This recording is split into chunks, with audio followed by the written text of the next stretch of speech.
अचानक एक एहसास ने मेरी सोच के धारे को पलट दिया।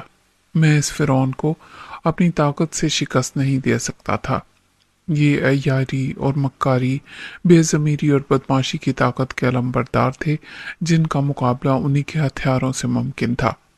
बका की जंग में जायज और नाजायज सब बराबर। ये चंद लम्हों की सोच का वो फैसला था जिसने मुझे नया हौसला दिया। मैंने रेशम की तरफ देखा जो दीवार से लगी खड़ी थी और अकबर अपनी मर्दानगी का मुजाहरा अपनी रिवॉल्वर की सर्द नाल से रेशम के रुखसारों को सहला के कर रहा था। फिर उसकी नज़र के साथ उसका हाथ भी रेशम के जिस्म पर भटकने लगा। रेशम को खौफजदा होना एक फितरी बात थी, लेकिन ना वो दहशत से कांप रही थी और ना ही उसकी आंखों में आंसू थे। वो अकबर की दस्त दराजी भी बेहिसी के साथ बर्दाश्त कर रही थी। एक लम्हे पहले उसकी और मेरी नज़र मिली तो मैं मुस्कुराया और एक आंख दबा के और सर की खफीफ सी जुम्बिश से उसी हिम्मत और कुव्वत बर्दाश्त का मुजाहरा जारी रखने का पैगाम दिया। नज़र का ये पैगाम उसके दिल ने समझा और फिर दिमाग ने। यह सिर्फ एक लम्हा था। जब चौधरी फिर से अंदर आया तो अकबर एक कदम पीछे हटा कि रेशम ने महसूस न होने वाली मुस्कुराहट के साथ एक आंख दबा के और सर की खफीफ हरकत से मेरे पैगाम का जवाब दे दिया। चौधरी फिर से इंसाफ की कुर्सी पर मुतमक्किन हुआ ही था कि मैंने खुद को उसके कदमों में गिरा दिया। यह हरकत इतनी अचानक और गैर मुतवक्के थी कि चौधरी और उसके सबूत की समझ में कुछ नहीं आया, लेकिन उसका मकसद रेशम की समझ में जरूर आ गया होगा। जनाब आली, आप मालिक और मुख्तार हो। बेशक मुझे जिंदा दफन करा सकते हो, लेकिन आपको अल्लाह रसूल का वास्ता पहले मेरी बात सुन लो। चौधरी ने मुझे गाली दी। ये क्या ड्रामा कर रहे हो? मैंने घुटनों के बल अपना रुख अकबर की तरफ किया और हाथ जोड़े। छोटे चौधरी साहब, आपको अल्लाह हयाती दे। बड़े चौधरी साहब का साया आप पर सलामत रखे।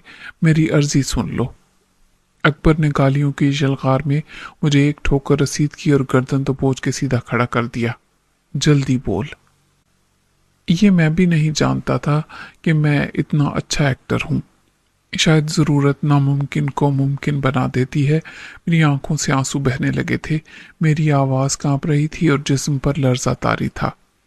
वड्डे चौधरी जी, मेरी अर्जी सुन लो। मैंने बड़ी रवानी से अल्लाह रसूल की कसम खा के कहा। एतबार करना आपकी मर्जी, झूठ सच का फैसला आप कर सकते हो। चौधरी ने सर हिलाया। अच्छा, बोल क्या कहता है? जनाब अली, ये ठीक है कि मैं इस लड़की रेशम के साथ था, लेकिन मैं इसके जुर्म का शरीक नहीं था। बकवास करता है, झूठ बोलता है। अकबर राइफल का रुख मेरी तरफ करके थाड़ा। मैंने हाथ जोड़कर फिर अल्लाह रसूल की कसम खाई। आप रेशम से पूछ लें सरकार, मेरा उससे क्या ताल्लुक। इसकी मदद करने वाली ये खादमा थी। इसने जुमा खान को बुलाया था, मैंने नहीं। मैंने रेशम को समझाने की कोशिश की कि वो अपने पैरों पर कुल्हाड़ी ना मारे। मैं कोई खतरा मोल नहीं ले सकता और उसकी मदद नहीं करूंगा।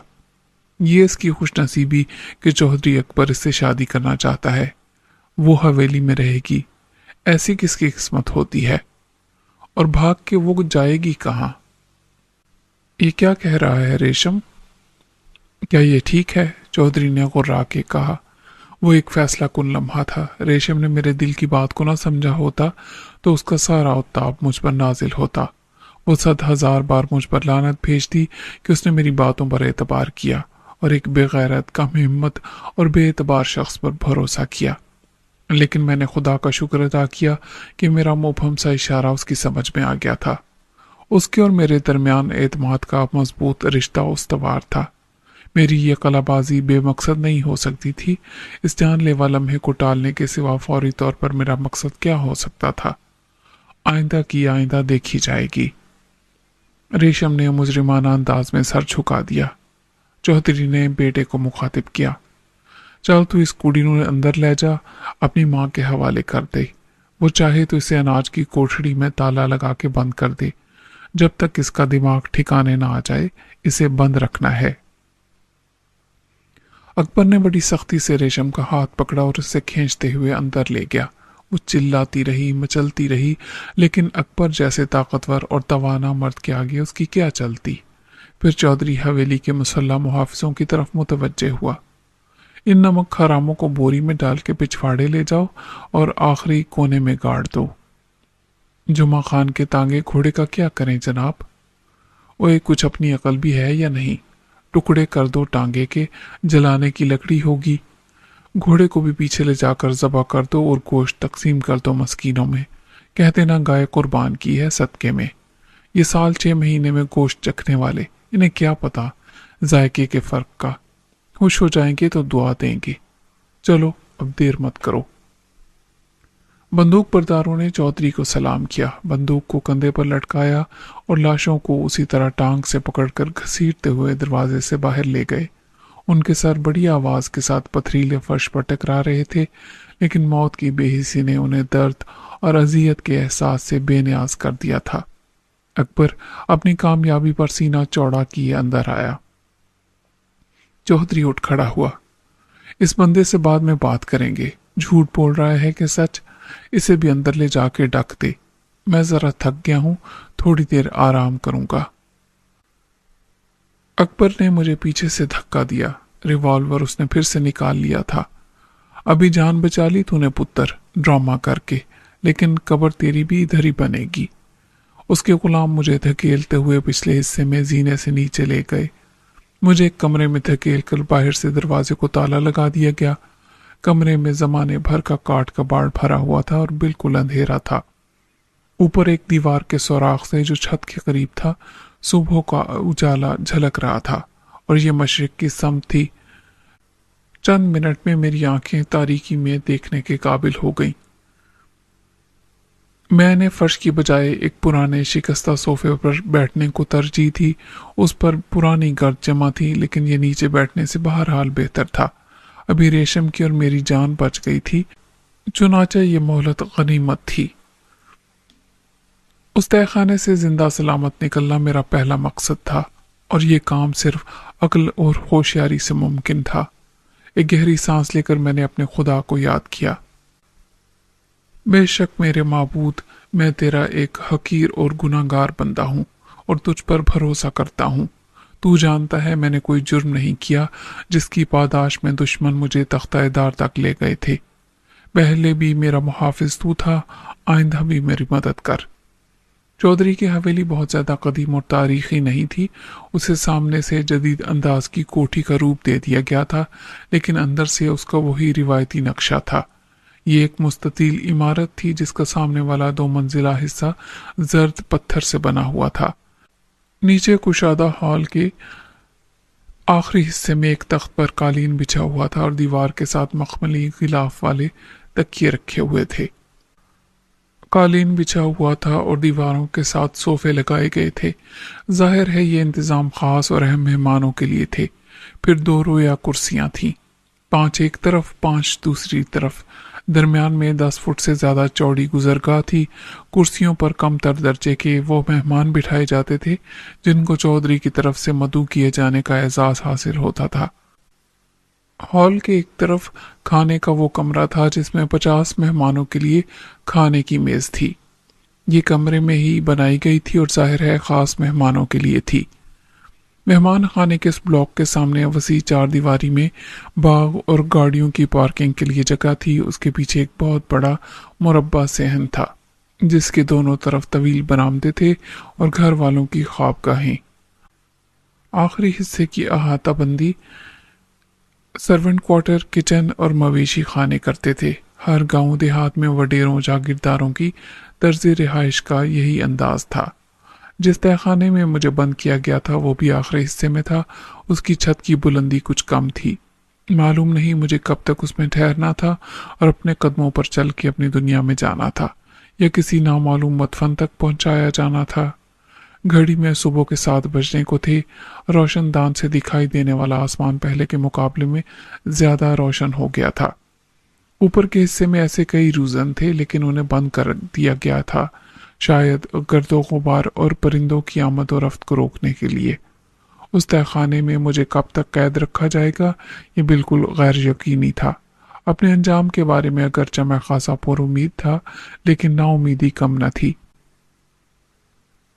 میں جانتا تھا کہ مجھے ملنے والی زندگی کی مہلت عارضی ہے، پھر مجھے کب چودھری صاحب کی عدالت میں پیش کیا جائے گا اور اپنی بے گناہی ثابت کرنے کا موقع دیا جائے گا یا نہیں دیا جائے گا، یا اسی قید خانے میں پھینک کے یوں بھلا دیا جائے گا جیسے میرا کوئی وجود ہی نہیں تھا، یہاں تک کہ وقت مقررہ پر نمودار ہو کے فرشتہ اجل مجھے قید حیات سے نجات دلا دے۔ ان تمام سوالوں پر سوچنا لا حاصل تھا۔ ہاں، ریشم کے بارے میں مجھے یقین تھا کہ خطا کار ہونے کے باوجود چھوٹے چودھری اسے اپنی رحم دلی سے کام لیتے ہوئے صرف اتنی سزا دیں گے کہ ہر رات اس کے حسن و شباب کا جرمانہ وصول کرتے رہیں گے۔ میں نے گھبرا کے سر کو جھٹکا اور اٹھ کھڑا ہوا۔ یہ شامت اعمال مجھے کہاں لے آئی؟ تقدیر نے ایک زندان سے نکالا تو دوسرے میں پہنچا دیا، اور عین اس وقت جب مجھے اپنی خوش نصیبی پر اعتبار آ چکا تھا۔ غلطی ریشم کی نہیں تھی، اس نے عجلت دکھائی۔ کوئی اکیلی کمزور ہرنی کسی بھوکے بھیڑیا کا مقابلہ کیسے کرتی؟ اس نے فرار اختیار کیا تو یہ بھی اس کی حیوانی جبلت کا تقاضا تھا۔ سارا کھیل قسمت کا ہے جو عین وقت پر دغا دے گئی۔ اچانک میرے کانوں نے ایک آہٹ سنی۔ میں نے چونک کر ادھر ادھر دیکھا۔ میرے سامنے ایک ہال سا تھا، شاید 36 فٹ لمبا اور اس سے نصف چوڑا۔ بظاہر یہ بے مصرف اور فالتو سامان کا گودام تھا۔ درمیان میں پرانا فرنیچر ڈھیر کر دیا گیا تھا، جس میں صوفے اور کرسیوں کے علاوہ مسہریاں بھی تھیں۔ پتہ نہیں چودھری جیسے دولت مند کے لیے مستقبل میں ان کا کیا مصرف ہو سکتا تھا۔ ایک دیوار کے ساتھ بھاری بھرکم صندوق رکھے تھے، کچھ ٹین کے اور کچھ لکڑی کے، شاید ان میں پرانے برتن ہوں گے یا مہمان خانے کے لحاف گدے۔ آخری حصے میں دیوار پر نصب الماری نے مجھے متوجہ کیا۔ فرش سے چھت تک پھیلی ہوئی الماری 6 فٹ اونچی اور 4 فٹ چوڑی بہت سی چھوٹی الماریوں کا مجموعہ تھی۔ گرد نے ان کے شیشوں کو ڈھانپ رکھا تھا، اور اس ماحول میں یہ خیال مجھے آسیب کی طرح لگتا تھا کہ شاید خود میں بھی اس غیر ضروری اور بے مصرف اسباب کی طرح بھلا دیا جاؤں گا، اور سال بھر بعد جب چیونٹے اور حشرات الارض میرے جسم کا سارا گوشت چاٹ چکے ہوں گے تو میں ایک گرد آلود ہڈیوں کا ڈھانچہ بنا پڑا رہ جاؤں گا۔ اس وقت یہ خیال میری دلچسپی کا باعث بن گیا کہ الماریوں کے پیچھے کتابیں ہیں۔ تجسس نے مجھے مجبور کیا۔ میں احتیاط کے ساتھ الماری کی طرف گیا۔ تہ خانے میں اب اتنا اجالا تھا کہ میں فرش پر پڑی کسی چیز سے ٹھوکر کھائے بغیر آگے جا سکوں۔ کچھ میری نظر بھی اندھیرے میں دیکھنے لگی تھی۔ ایسا سوچنے کی وجہ یہ تھی کہ نہ جانے آنے والے کتنے دن اور ماہ و سال یہاں گزریں گے۔ ایسا ہوا تو میری تنہائی کی رفیق یہی کتابیں ہوں گی۔ آہستہ سے میں نے الماری کے گرد آلود پٹ کو ہلایا۔ پٹ مقفل نہیں تھا، تھوڑا سا زور لگانے سے الماری کھل گئی۔ اندر کے خانوں میں واقعی کتابیں بڑے سلیقے اور ترتیب سے رکھی گئی تھیں۔ روشنی اتنی کم تھی کہ کسی کتاب کی جلد پر لکھے ہوئے موضوع یا مصنف کا نام پڑھنا دشوار تھا۔ میں نے ایک کتاب کو نکال کے اوپر روشن دان سے آنے والی روشنی کے رخ کیا تو عنوان واضح ہو گیا۔ یہ کے بعد دیگرے میں کتابوں کو نکالتا اور پھر اپنی جگہ رکھتا گیا۔ ہر الماری کا سرسری جائزہ لینے کے بعد مجھے بخوبی اندازہ ہو گیا کہ تمام کتابیں انگریزی، اردو ادب، تاریخ، سماجی علوم اور عمرانیات کے موضوع پر صنعت کی حیثیت رکھنے والی تصانیف ہیں۔ صرف ایک ایسی الماری تھی جس میں فن تعمیر کی کتابیں تھیں۔ یہ سب غیر ملکی مصنف تھے اور غالباً یہ نصابی کتابیں تھیں جو بیرون ملک کسی یونیورسٹی میں آرکیٹیکچر میں ڈگری لینے والے پڑھتے ہوں گے۔ اندھیرے میں نہ عبارت پڑھی جا سکتی تھی اور نہ مصنف کا نام، لیکن ہر کتاب میں مختلف ممالک کے طرز تعمیر کے نمونے تصاویر کی صورت میں موجود تھے۔ اس دریافت نے مجھے ورطہ حیرت میں ڈال دیا۔ تعلیم و تہذیب کے اجالے سے صدیوں کے فاصلے پر جہالت اور ظلمت کے اس جزیرے میں یہ علم کا خزانہ ایسا ہی تھا جیسے کسی صحرائے بے آب و گیا میں گلابوں کے رنگ و روپ۔ کتابوں کے ذخیروں کو چھانتے میں نے 2 گھنٹے گزار دیے اور مجھے وقت کے گزرنے کا احساس بھی نہیں ہوا۔ میں وہی ایک پرانے مٹی سے اٹے ہوئے صوفے پر بیٹھ گیا اور سوچنے لگا کہ ایسا تعلیم یافتہ اور باذوق یہاں کون ہو سکتا ہے، بڑا چودھری یا چھوٹا؟ पहला तो 70 साल कदामत की तस्वीर था, अपने आबा व अजदाद के दौरे जहालत की जीती जागती तस्वीर। और उसके सबूत की आदात व अतवार में भी ऐसी कोई बात नजर नहीं आती थी जो तालीम और तहजीब से पैदा हो। मुझे उसकी खानदानी तारीख का कुछ पता नहीं था। उसने हरम को 4 की शरई हद में रखा था। कुछ सियाने खुद को यूं गुनाहगार नहीं करते, ये एक नई मनकूहा को दाखिल करने से पहले किसी एक को खारिज कर देते हैं। जद्दी पुश्ती रईसों का कायदा यह है कि पहली जगह अपने वालिदैन की खुशी के लिए किसी चाचे मामे की बेटी को दे देते हैं, जहां वो उनके घर की सल्तनत में वजीर आजम की हैसियत से हमेशा मुमताज रहती है। बाकी काबीना के अरकान बदलते रहते हैं। अकबर के अलावा मुझे हवेली में कोई शहजादा दिखाई नहीं दिया था। यह भी हो सकता था कि वो चौधरी की इकलौती औलाद हो या वाहिद औलाद नरीना, बाकी सब बेटियां हों या बेटे हों तो बैरून मुल्क। ताहम लाइब्रेरी की यहाँ मौजूदगी समझ में न आने वाली बात थी, खुसूसन इस तहखाने की कैद में। मकसद अगर नमूदो नुमाइश होता तो ये सब ऊपर के मेहमान खाने में नजर आता, और एक मुजाफाती पसमानदा गांव में ऐसी फजूल खर्ची भी कौन करता है। एक बार फिर मैंने वो आहट सुनी जिसने मुझे चौंका दिया। इस मर्तबा वाज़े तौर पर यह अलमारी के पीछे दीवार की दूसरी तरफ से आई थी। ये साफ बर्तन फेंके जाने की आवाज थी। फिर किसी ने गुस्से में धाड़ के मर्दाना आवाज में गालियां दी। उनका जवाब किसी ने नहीं दिया। कोई दरवाजा बंद हुआ और फिर खामोशी हो गई। किताबों की अलमारी के पीछे भी कोई कमरा था, और वो किसी ऐसे शख्स के इस्तेमाल में था जो गालियां देने का इख्तियार रखता था। जाहिर है उसने गालियां दीवार को तो नहीं दी होंगी। गालियां सुनने वाला महकूम और मजबूर होगा कि गालियां खा के बेमजा ना हुआ, और खामोश लौट गया। अलमारी के पीछे ईंटों की 4 इंच वाली दीवार भी होती तो कोई आवाज गुजर ना पाती। क्या दरमियान में सिर्फ अलमारी के तख्ते थे और किताबें? दिन का बाकी हिस्सा मैंने 1 घंटे में 60 बार खड़ी देखते, उठते बैठते, जमाइयाँ और अंगड़ाइयाँ लेते और दरमियान की खाली जगह में टहलते बड़ी अजियत में गुजारा। उस दिन पहली बार मुझे एहसास हुआ कि कैद तन्हाई कितनी बड़ी जहनी और जिस्मानी सजा है। इसका एहसास मुझे जेल में जिल्लत और मुशक्कत बर्दाश्त करते हुए कभी नहीं हो सकता था।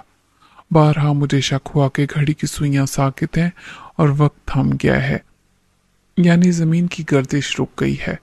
कई मर्तबा मैंने तहखाने में उतरने वाले जीने के वाहिद रास्ते तक जाके दरवाजे को जोर जोर से बजाया और गला फाड़ के कहा, कोई है?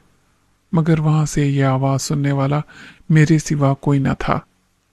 एक उम्मीद ये थी कि किताबों की दीवार के पीछे शायद वही मेरी पुकार सुन ले जिसकी गालियां मेरे कानों ने सुनी थी। रफ्ता रफ्ता इंसानी कमजोरियां गालिब आने लगी थी और मुझे भूख प्यास का एहसास होने लगा था। ये सारे खौफ अब ज्यादा शिद्दत के साथ मेरे आसाब पर तारी हो रहे थे कि मुझे इस कुशादा मतफन में कैद करने वाले पलट कर कभी नहीं आएंगे। भूख और प्यास से तड़प तड़प कर मैं अपने ही जिस्म की गलाजत में दम तोड़ दूंगा। रफ्ता रफ्ता रोशन दानों से चमकने वाला आसमान तारीक होने लगा। अंदर भी अंधेरा गहरा हो गया। साफ नजर आता था कि कुछ देर में अंदर स्याह रात भर जाएगी। इसमें अपना साया ही नहीं, सब कुछ गुम हो जाएगा और मुझे सुबह तक तन्हाई के साथ अंधेरे की कैद का अजाब भी झेलना होगा। अभी मेरा मुकदमा ज़ेरे समात था। हवालात में भी कैदी को खाने पीने के लिए जरूर पूछा जाता है, मगर मुझे तो जैसे असीर करने वाले उस तहखाने में फेंक कर भूल गए थे। एक बार फिर मैंने दरवाजे को हाथों लातों से पीटा, लेकिन शोर सिर्फ मेरे कानों ने सुना। बाहर की दुनिया के कान पर जूं तक नहीं रेंगी। थक हार के मैं बेड पर गिर गया और सोने की नाकाम कोशिश में मसरूफ हो गया। भूख प्यास की इंतहा के साथ आसाबी दबाव भी नाकाबिले बर्दाश्त हो गया था। ऐसे में नींद कहाँ आती थी। घड़ी में वक्त देखने का फायदा भी कुछ नहीं था। मुझे लगा मैं मर चुका हूँ और वो तहखाना मेरी कब्र है। फिर मुझे रेशम का ख्याल आया। वो कहाँ होगी? चौधरी अकबर की खलवतगाह में। मेरी निगाह तसव्वुर ने देखा कि रेशम की दाद फरियाद का उस हवस के शिकारी पर कोई असर नहीं पड़ रहा था। अचानक खामोशी को किसी मर्द की आवाज ने तोड़ा। वो चिल्ला रहा था। चली जाओ, जाओ, चली जाओ, क्यों आती हो तुम मेरे पास आखिर? जवाब में किसी औरत की सिसकी सुनाई दी। मैं दिल के हाथों मजबूर हूं। ये शायद रात के सुकूत का असर था कि मुझे दीवार के उस पार की आवाज भी साफ सुनाई दे रही थी। मैं लपक कर बेड से उठा और अलमारी खोल के एक कतार की सारी किताबें बाहर गिरा दी। खाली हो जाने वाले शेल्फ में मुंह डालने से आवाजें ज्यादा वाज़ेह हो गई थीं। जिस दिन मैं मर गया तुम्हें मालूम हो जाएगा। खुदा के लिए ऐसा मत कहो, औरत ने फरियाद की। ये सब तुम्हारी जिद की वजह से हो रहा है। शहजादे से कहो कि खुदा के मुझे गोली मार दे, अगर खुद बादशाह सलामत में हिम्मत नहीं है। मेरे जीते जी ऐसा नहीं हो सकता, औरत ने कहा। क्या हो सकता है और क्या नहीं, उस पर तुम्हारा इख्तियार कब है। जाओ, चली जाओ, सोने दो मुझे। आज दिन में तुमने कुछ नहीं खाया, चलो मैं तुम्हें अपने हाथों से खिलाती हूँ। बर्तनों के टूटने की आवाज के साथ ही मर्द चिल्लाया। मत करो ये ड्रामा, चली जाओ। औरत के रोने की आवाज के साथ ही कोई दरवाजा बंद हुआ, फिर खामोशी छा गई। ये अंदाजा तो मुझे हो गया था कि दूसरे हिस्से को अलग करने वाली लकड़ी की अलमारी ही है और उसकी पिछली दीवार का तख्ता ज्यादा मोटा नहीं हो सकता, वरना उधर होने वाली गुफ्तगू का हर लफ्ज यूं साफ सुनाई न देता। अब मेरे जहन में एक नई उलझन ने जन्म लिया था। आखिर अलमारी के पीछे वाले हिस्से में कौन था? क्या वो भी मेरी तरह कोई कैदी था? वो कैदी था तो उसका जुर्म क्या था? वो औरत कौन थी जो उसके खाना न खाने से दुखी थी? दूसरी तरफ अब मुकम्मल खामोशी थी, लेकिन सवालात खुद बहुत मेरे जहन में पैदा होते जा रहे थे और ये जंजीर लंबी होती जा रही थी। बिलाखिर मैंने रिस्क लेने का फैसला किया। दूसरी तरफ मेरे जैसा कोई बदकिस्मत है तो हम एक दूसरे की गमगुसारी तो कर ही सकते हैं। जाहिर है वो कोई लावारिस नहीं था। हवेली में ही कोई औरत थी जो उसके लिए दुखी थी, लेकिन वो उसके लिए कुछ नहीं कर सकती थी। वो कैदी की माँ थी, बहन या बीवी, उससे फर्क नहीं पड़ता। उससे राब्ते में कोई रिस्क मेरे लिए नहीं था। आखिर वो शहजादा और बादशाह सलामत किसे कह रहा था? छोटे और बड़े चौधरी को। वो मुजरिम था तो उसे कैद में जिंदा रखना क्यों जरूरी था और अब तक सजाए मौत क्यों नहीं दी गई थी? मैंने फिर अंधेरे में अंदाजे से समत का तयन किया और किताबों की अलमारी के पास घुटनों के बल बैठ गया। बाहर गिराई जाने वाली किताबों को दूर हटा के मैंने सीधे हाथ से अलमारी के पीछे वाले तख्ते को बचाया। ये तख्ता दीवार जैसा नजर आता था तो उसकी वजह यह थी कि उस पर ऊपर से नीचे तक सफेद कागज बड़ी सफाई से चस्पा किया गया था और कागज पर भी बार बार सफेदी होती रही थी। हाथ लगाते ही मुझे अंदाजा हो गया था। मैंने नाखून से खुरच के कागज को एक जगह से छीला और खींचकर फाड़ दिया। लकड़ी के तख्तों में झुरी ने रोशनी की एक लकीर सी खींच दी। मेरा हौसला दो चंद हो गया। मैंने दूसरी बार ज्यादा जोर से तख्ते पर हाथ मारा। एक मुख्तसर वक्फे के बाद दूसरी तरफ से किसी ने खाबीदा लहजे में पूछा, कौन है? मेरा दिल एकदम धड़का। क्या मैं तुमसे बात कर सकता हूं? जवाब में कुछ हैरत शामिल हो गई। क्या बात करनी है इस वक्त? कौन हो तुम? मैं एक कैदी हूं, चौधरी का मुजरिम। वो तो मैं भी हूं। मुझसे क्या चाहते हो तुम? मेरा अंदाजा दुरुस्त साबित हुआ। ये मामूली कामयाबी भी मुझे उस रोशनी की लकीर जैसी लगी जो दर्स में नमूदार हो गई थी। अगर तुम करीब आ जाओ तो हम एक दूसरे को अपने बारे में बता सकते हैं। पहली बात तो ये कि मैं करीब नहीं आ सकता। मेरे एक पैर में जंजीर है और वो सिर्फ 10 फुट लंबी है। और एक दूसरे के बारे में जान के क्या होगा? शायद रिहाई की कोई सूरत निकल आए। तुमने कैसे फर्ज कर लिया कि मैं रिहाई का ख्वाहिशमंद हूं? वो तलखी से बोला। तुमने अपनी खुशी से तो अपने पाँव में बेड़ियां नहीं पहनी होंगी। अगर हिम्मत है तो दरमियानी तख्ते को तोड़ के रास्ता बनाओ और इधर आ जाओ, वो बोला। शायद मेरे लिए ये मुश्किल होगा, नामुमकिन नहीं। ये हो सकता है कि फिर मैं तुम्हारे पैर की जंजीर भी काट दूं, मैंने कहा। क्या? वो तंज से बोला। कोशिश करके देख लो। ذہنی اور جسمانی تھکان کے باوجود اس اچانک سامنے آنے والی صورتحال نے میرے جسم میں توانائی بھر دی۔ میں نے الماری کے خانے میں لیٹ کر تختے کو شانے سے دھکے دیے، لیکن وہ شیشم کی مضبوط لکڑی تھی، اس پر کوئی اثر نہیں ہوا۔ میرا شانہ درد کرنے لگا۔ باہر نکل کے میں نے اپنی دونوں ٹانگیں تھوڑی سی اٹھا کے خانے میں داخل کی اور تختے کو زور زور سے لاتیں ماری۔ وہ اتنی مضبوطی سے جڑا تھا کہ ہلا تک نہیں۔ اب میں نے ذہن پر زور دے کر یاد کرنے کی کوشش کی کہ اس کباڑ خانے میں کیا کچھ ہے، کیا کوئی ایسی چیز ہے جس سے میں تختہ توڑنے کے لیے استعمال کر سکتا ہوں، اور وہ چیز کہاں پڑی ہوگی۔ آج میرا اس قید خانے میں پہلا ہی دن تھا۔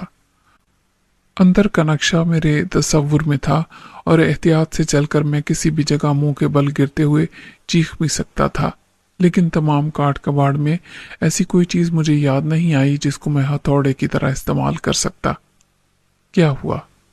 دوسری طرف سے آواز آئی، ہمت ہار گئے؟ میں اتنی جلدی ہمت ہارنے والوں میں سے نہیں ہوں، میں نے کہا۔ سوچ رہا ہوں تختہ توڑنے کے لیے کیا استعمال کروں، مگر اندھیرے میں کچھ سجھائی نہیں دیتا۔ تمہاری طرف بجلی کی روشنی نہیں ہے؟ سوئچ اور ہولڈر تو لگے ہوئے ہیں، بلب نکال لیے گئے ہیں، میں نے کہا۔ اچانک مجھے بان کی ایک پرانی چارپائی کا خیال آیا، اس کے ساتھ ہی جیسے مجھے مسئلے کا حل مل گیا۔ اب میں نے آنکھیں بند کر کے اس ہال جیسے کمرے کا تصور کیا کہ اس میں کون سی چیز کہاں رکھی ہوئی ہے۔ میں نے بہت آہستہ آہستہ فرش پر قدم جمائے کہ اندازے کی غلطی سے میں ٹھوکر کھا کے منہ کے بل نہ گروں۔ اس کے باوجود میری پنڈلی پر چوٹ لگی۔ اندھیرے میں جھک کر ہاتھ چلاتا میں اس چارپائی تک پہنچ ہی گیا۔ یہ بان کی پرانی چارپائی تھی جو شاید بارش اور دھوپ میں پڑی رہی ہوگی۔ نیچے بیٹھ کر میں نے ایک پائے کو ہلا کر دیکھا، وہ ٹائٹ فٹ نہیں تھا۔ پائے کو ایک ہاتھ سے پکڑ کر میں نے پٹی ہلائی اور پھر زور لگایا تو چند جھٹکوں میں پایا ایک طرف سے الگ ہو گیا۔ میرا کام آسان ہو گیا، دوسری پٹی زیادہ آسانی سے نکل گئی۔ پایا اب ایک خاصے بڑے ہتھوڑے کی طرح میرے ہاتھ میں تھا، لیکن میں اس سے الماری کے تختے پر ضرب لگاتا تو گونج دونوں طرف سنائی دیتی۔ کامیابی اب مجھے اپنی دسترس میں دکھائی دینے لگی تھی۔ میں نے ایک پرانے بستر کے اوپر سے کپڑے کا استر جدا کیا اور اسے پگڑی کی طرح پائے پر باندھ دیا۔ یہ آواز دبانے کا مؤثر طریقہ تھا، مگر پھر بھی مجھے یوں لگا جیسے دھماکہ اوپر تک سنا گیا ہوگا۔ اب جو ہو سو ہو، میں نے سوچا۔ تختے پر دوسرا وار میں نے زیادہ قوت سے کیا، تختہ ضرور ہل گیا ہوگا۔ جب میں نے اس پر لات ماری تو وہ نکل کے دوسری طرف جا پڑا۔ دوسری طرف کی روشنی ایک دم مجھ پر پڑی۔ میں نے ایک نظر میں پورا منظر دیکھ لیا۔ وہ نسبتاً چھوٹا اور ضروری سامان سے آراستہ کمرہ تھا۔ آخری حصے کی مسہری پر ایک شخص پاؤں لٹکائے بیٹھا تھا۔ اس کی ایک پاؤں میں زنجیر تھی، جس کا دوسرا حصہ دیوار میں پیوست تھا۔ وہ عمر میں مجھ سے زیادہ نہ تھا، اگر فرق ہوگا تو 2-4 سال کا، لیکن وہ جسمانی طور پر انتہائی کمزور تھا، بالکل ہڈیوں کا ڈھانچہ۔ اس کے سر کے بال بے ترتیب انداز میں بڑے ہوئے تھے اور داڑھی بھی چہرے پر خضرا گھاس کی طرح اگی ہوئی تھی۔ اس کے جسم پر ملیشیا کے رنگ کا شلوار قمیض تھا اور وہ مجھے پلک جھپکائے بغیر یوں دیکھ رہا تھا جیسے میں خلا سے نازل ہونے والی مخلوق ہوں۔ میں نے خود کو الماری کے خلا سے گزارا اور اس کے سامنے جا کھڑا ہوا۔ میرا نام میاں سلیم ہے، میں نے ہاتھ بڑھا کے کہا۔ آج کل۔ اس نے اپنا کمزور ہاتھ میرے ہاتھ میں دے دیا اور مسکرایا۔ میں انور علی ہوں، اس حویلی کا مالک۔ آج کل۔ میرے ذہن کو شوق سا لگا۔ تم اکبر علی کے بھائی ہو؟ ہاں، بڑا بھائی، وہ بولا۔ 1 سال سے میں نے باہر کی دنیا نہیں دیکھی۔ بیٹھو۔ میں اس کے قریب بیٹھ گیا۔ اس کی بات کو غلط سمجھنے کی وجہ کوئی نہیں تھی۔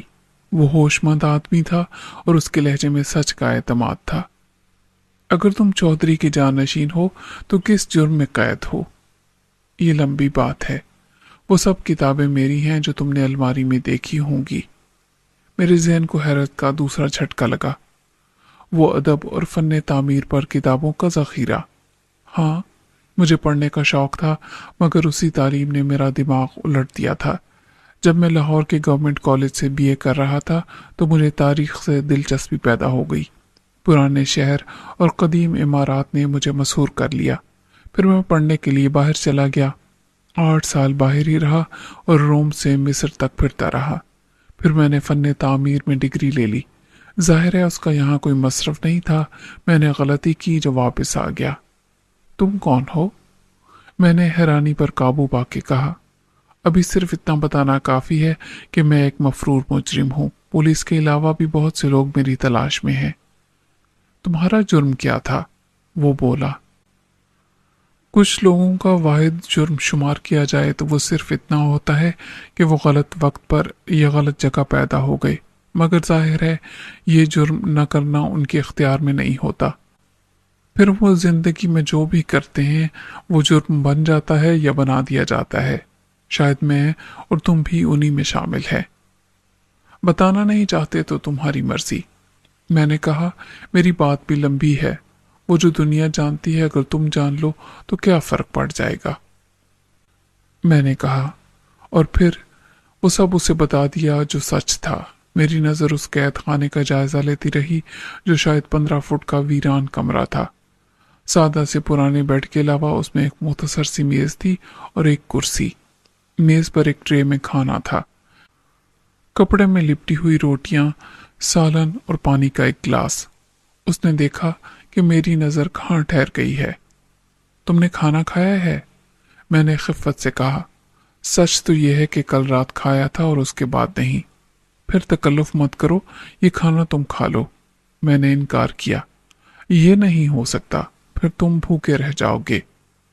मेरी भूख प्यास मर चुकी है। जिंदा रहने की ख्वाहिश जिंदा है, इसलिए खाना पड़ता है, दिल चाहे या ना चाहे। दिन का खाना भी मैंने शाम को खाया था। इस वक्त बिल्कुल ख्वाहिश नहीं है। मुझे कायल करने के लिए तुम झूठ बोल रहे हो। कल खाना ना आया तो फिर क्या होगा? वो तलखी से हंसा। इस 1 साल में जो मैंने असीरी में गुजारा ऐसा कभी नहीं हुआ। तुम नहीं खाओगे तो ये खाना पड़ा रहेगा, सुबह नाश्ता लाने वाला उठा के ले जाएगा। इतना ख्याल रखा जाता है तुम्हारा? क्यों? उसने एक ठंडी सांस ली। खुदा की मसलियत खुदा ही जाने। मैं यही कह सकता हूं कि उसने जिंदगी की जितनी मोहलत दे रखी है वो भी तमाम नहीं हुई, चुनाचा उसने किसी को वसीला बना दिया है। तुम खाना खाओ। मैंने कहा, अच्छा ये हम दोनों शेयर कर सकते हैं। ये तकल्लुफ की जगह नहीं है। ऐसा अक्सर होता है, मैं रात का खाना नहीं खाता। कुर्सी पर बैठ के मैंने मेज को अपनी तरफ खिसका लिया। ओके, वो तुम्हें कैद रखने वाला भाई तो नहीं हो सकता। फिर कौन है जो तुम पर इतना मेहरबान है, जो चाहता है कि तुम जिंदा रहो? कौन हो सकता है वो उसके सिवा जिसके वजूद का मैं हिस्सा हूं? मेरा हाथ रुक गया। तुम्हारी माँ? उसकी कसम ने मुझे पाबंद कर दिया है कि मैं हौसला न हारूं। उसने इकरार में सर हिलाया। अब मैं चाहूं तब भी मर नहीं सकता। वो मेरे सामने ढाल बन गई है। उसने कातिल का हाथ थाम रखा है। अकबर में इतनी हिम्मत नहीं कि पहले उसे रास्ते से हटाए। खामोशी का एक मुख्तसर वक्फा आया जिसमें खाना खत्म करके मैंने पानी का गिलास हलक में उंडेला और खुदा का शुक्र अदा करके गहरी सांस ली। शायद ये खाना हम दोनों को भी काफी होता। जो शदीद भूख में मैं अकेला ही नदीदों की तरह निकल गया। मेरी जिस्मानी तवानाई का ग्राफ तेजी से बढ़ा। मुझे और अनवर अली को इस कैद खाने में डालकर भूल जाने वाले चौधरी अकबर अली से एक भूल हो गई थी। उसने खुद को कज़ा और कदर के फैसले करने पर कादिर समझ लिया था। ये भूल गया था कि वो कादिर मतलक न चाहे तो जंजीरों और दीवारों में कौन किसको असीर रख सकता है। अनवर अली की आवाज ने मुझे चौंकाया। किस ख्याल में गुम हो? कुछ नहीं, ये सोच रहा था कि एक दीवार ने कितनी आसानी से रास्ता दे दिया, मगर बाकी दीवारें मौजूद हैं। 1 और 1 11 हो गए हैं। ये वही अंधे और लंगड़े की कहानी है। एक आंखों से रास्ता दिखाता था और दूसरा टांगों से आगे बढ़ता था। हम और तुम अलग अलग थे तो बेवसीला थे। अब मैं बताऊंगा कि क्या करना है। करोगे तुम, क्योंकि तुम्हारे पैरों में जंजीर नहीं है। मेरा दिल एक नए जोश और वलवले से भर गया। मैंने उसे हाथ मिलाया और खड़ा हो गया। वो मुस्कुराया। ابھی نہیں، صبح ہونے دو۔ اس نے ایک دروازے کی طرف اشارہ کیا۔ یہاں بھی ایک زینہ ہے، اس دروازے کے باہر بھی قفل ہے، اوپر دوسرے دروازے میں بھی۔ اوپر ایک مسلح محافظ 24 گھنٹے موجود رہتا ہے۔ صبح جب میرے لیے چائے لائی جائے گی تو وہ پہلے اوپر والا دروازہ کھولے گا، اس کی آواز صاف سنائی دے گی۔ پھر وہ ناشتہ لانے والے کو اندر داخل کرنے کے لیے نیچے کا دروازہ 1 منٹ کے لیے کھولے گا اور باہر کھڑا اس کی واپسی کا انتظار کرے گا۔ یہ 1 منٹ کا وقفہ ہوگا جس میں تم کچھ کر سکتے ہو۔ 1 منٹ تو بہت ہوتا ہے، میں نے کہا۔ 7.5 سیکنڈ کافی ہوں گے اسے ناک آؤٹ کرنے کے لیے۔ اچھا، کیا تم باکسر ہو؟ وہ مسکرایا۔ وہ بھی مضبوط جسم کا آدمی ہے اور فوج میں بھی تھا۔ میں نے جیل میں بھی جوڈو کراٹے کی پریکٹس نہیں چھوڑی تھی۔ وہاں ایک بلیک بیلٹ عمر قید کاٹ رہا ہے، اس نے ایک رقیب کی گردن توڑ دی تھی۔ میری مہارت کا عملی مظاہرہ تم بھی دیکھ لو گے۔ وہی میری زنجیر کے تالے کی چابی رکھتا ہے، مگر پہلے تمہیں اس سے اسلحہ لینا ہوگا۔ ناشتہ لانے والا کون ہوگا؟ وہ فائٹر نہیں ہے، کوئی ملازم ہوگا کچن کا۔ میں نے کہا، کیا اس گارڈ کی وردی میرے جسم پر فٹ آئے گی؟ فٹ تو نہیں، مگر آ جائے گی۔ تھوڑی سی بڑی ہوگی، لیکن تمہیں بھیس بدلنے کی کیا ضرورت ہے؟ آگے رہنمائی میں کروں گا۔ اوپر والے دروازے سے باہر قدم رکھتے ہی میں قیدی نہیں رہوں گا، مالک ہو جاؤں گا۔ تمہاری راہ میں کوئی حائل ہونے کی ہمت کر سکتا ہے تو خود اکبر علی۔ اس سے میں نمٹ لوں گا۔ بڑے چودھری صاحب کا کیا ہوگا؟ کچھ نہیں، وہ بے بس اور خاموش تماشائی ہے۔ بڑے بیٹے کی جگہ اس قید خانے میں چھوٹا آ جائے گا، وہ تب بھی چپ رہے گا۔ شاید اسے موقع ملتا تو وہ بھی میری رہائی کے لیے کوشش کرتا۔ اس 1 سال میں اسے یقیناً اندازہ ہو گیا ہوگا کہ میرے مقابلے میں چھوٹے بیٹے کی حمایت اسے مہنگی پڑی۔ آخر اس اختلاف کی کوئی وجہ بھی تو ہوگی۔ ہاں، یہی زمین اور جائیداد۔ ہم سب اس پر اپنا قبضہ برقرار رکھنے کے لیے ہی تو زندہ ہیں۔ خون کا رشتہ کبھی زمین کے رشتے سے زیادہ طاقتور نہ تھا اور نہ ہوگا۔ ہم اس پر سب کچھ قربان کر سکتے ہیں، اپنی جان بھی۔ میں جب دنیا گھوم کر آیا تو میرے خیالات بدل چکے تھے۔ میں نے اعلان کر دیا کہ اپنے حصے کی زمین چھوڑ دوں گا۔ اس پر کاشت کرنے والے میرے غلام ہاری نہیں، زمین کے مالک ہوں گے۔ پیداوار سب ان کی ہوگی، سب کے حقوق برابر ہوں گے، مرتبہ ایک ہوگا۔ سب نے کہا میرا دماغ زیادہ پڑھنے سے خراب ہو گیا ہے۔ شاید ایسا ہی ہوا تھا، میں نے ہنس کر کہا۔ یہاں تمہیں علاج کے لیے رکھا گیا تھا؟ اگر ایسا ہوتا تو سب سکھی ہو جاتے، میں، میری ماں، میرے معالج، یعنی میرا باپ اور میرا بھائی۔ تمہارے باپ کا خیال بھی یہی تھا؟ اس کو یہ سوچ ورثے میں ملی تھی۔ یہ ایک نسل سے دوسری نسل تک خون میں منتقل ہوتی تھی اور عمر کے ساتھ ساتھ پختہ ہوتی جاتی تھی۔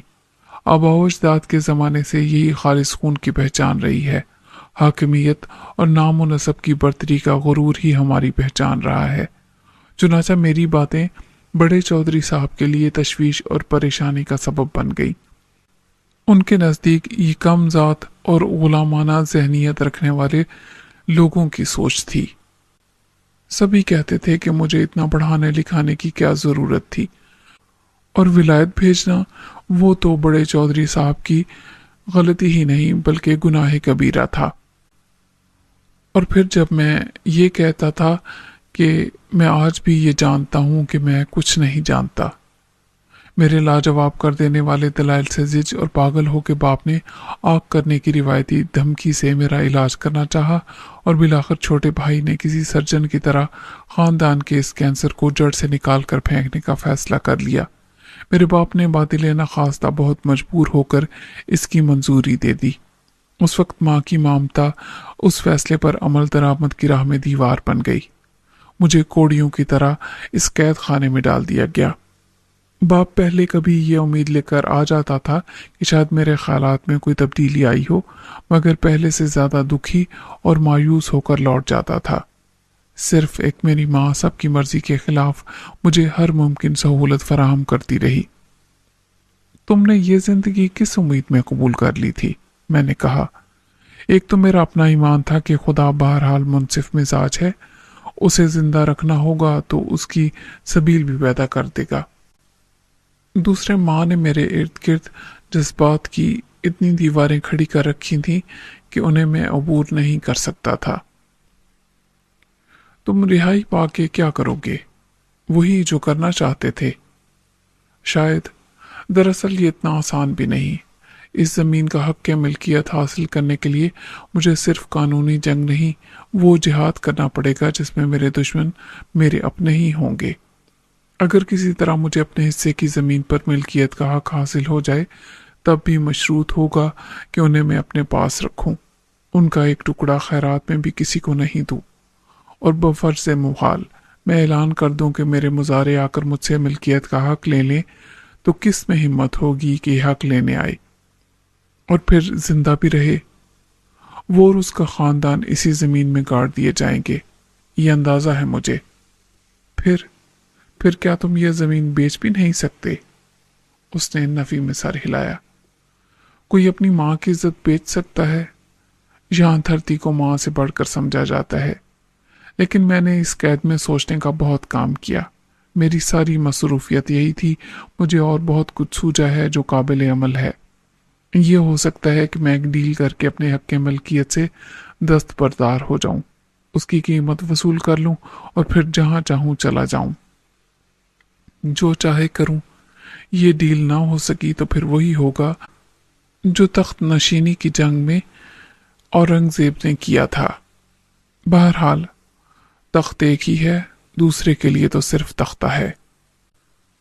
उसकी बात सुनते हुए मैंने गैर इरादी तौर पर घड़ी देखी। वक्त तुम्हारे आसाब पर सवार हो गया है और तुम्हारा बार बार घड़ी देखना मुझे भी नर्वस कर रहा है। 1 साल गुजर गया, मगर ये रात मुझे और भी ज्यादा लंबी लग रही है। मैंने कहा, एक शेर सुनाऊं हस्बे हाल? दावा बहुत बड़ा है रियाजी में आपको, तूले शबे फिराक को तो नाप दीजिए। वो मुस्कुराया। इस रात की भी सुबह हो जाएगी। आसमान पर उजाला होगा तो पहले रोशन ध्यान से दिखाई देगा, फिर फैसला कुन लम्हा अपनी आमद की इत्तिला देगा जब ऊपर वाले दरवाजे का कुफल खोले जाने की आवाज आएगी। उम्मीद ने हम दोनों के दिलों पर डेरे डाल लिए थे। मैंने उसे आंखें बंद किए सर झुकाए देखा। वो कुछ सोच रहा था, दुआ मांग रहा था या सो रहा था। मुझे उसकी हालत पर अफसोस हुआ। मेरी तरह वो भी जुर्म बेगुनाही की सजा काट रहा था। उसकी असल उम्र 30 साल से कम होगी, मगर वो चेहरे की थकन और अजियत गहरे हलकों में उतरी हुई थी। वो 50 साल का बूढ़ा दिखाई देता था। एक हसास सोचने वाला दिमाग जिसमें दुनिया भर की किताबों की दानिश और सयाहत का तजुर्बा भरा हुआ था, उसका सबसे बड़ा अजाब था। शायद जिस्म मजीद कुछ अरसा पाबंदे सलासिल रहता तो रूह अज खुद उस अजियत खाने को छोड़ देती। मैंने आहिस्ता से कहा, अनवर अली, तुम चाहो तो कुछ देर के लिए सो जाओ। उसने आंखें खोल के सर उठाया। जेल में तुम सजाए मौत के मुंतजिर थे। अगर तुम्हारे लिए फांसी की तारीख आ जाती तो क्या आखिरी रात तुम सो सकते थे? अल्लाह से बेहतरी की उम्मीद रखो, मैंने कहा। बाहर न जाने कहां से मौजन की सदा उभरी। दूर से आने वाली ये आवाज मैं तब से सुन रहा था जब से होश संभाला था, मगर उस वक्त जैसे उस आवाज ने मेरे दिल के तारों को झंझोड़ दिया।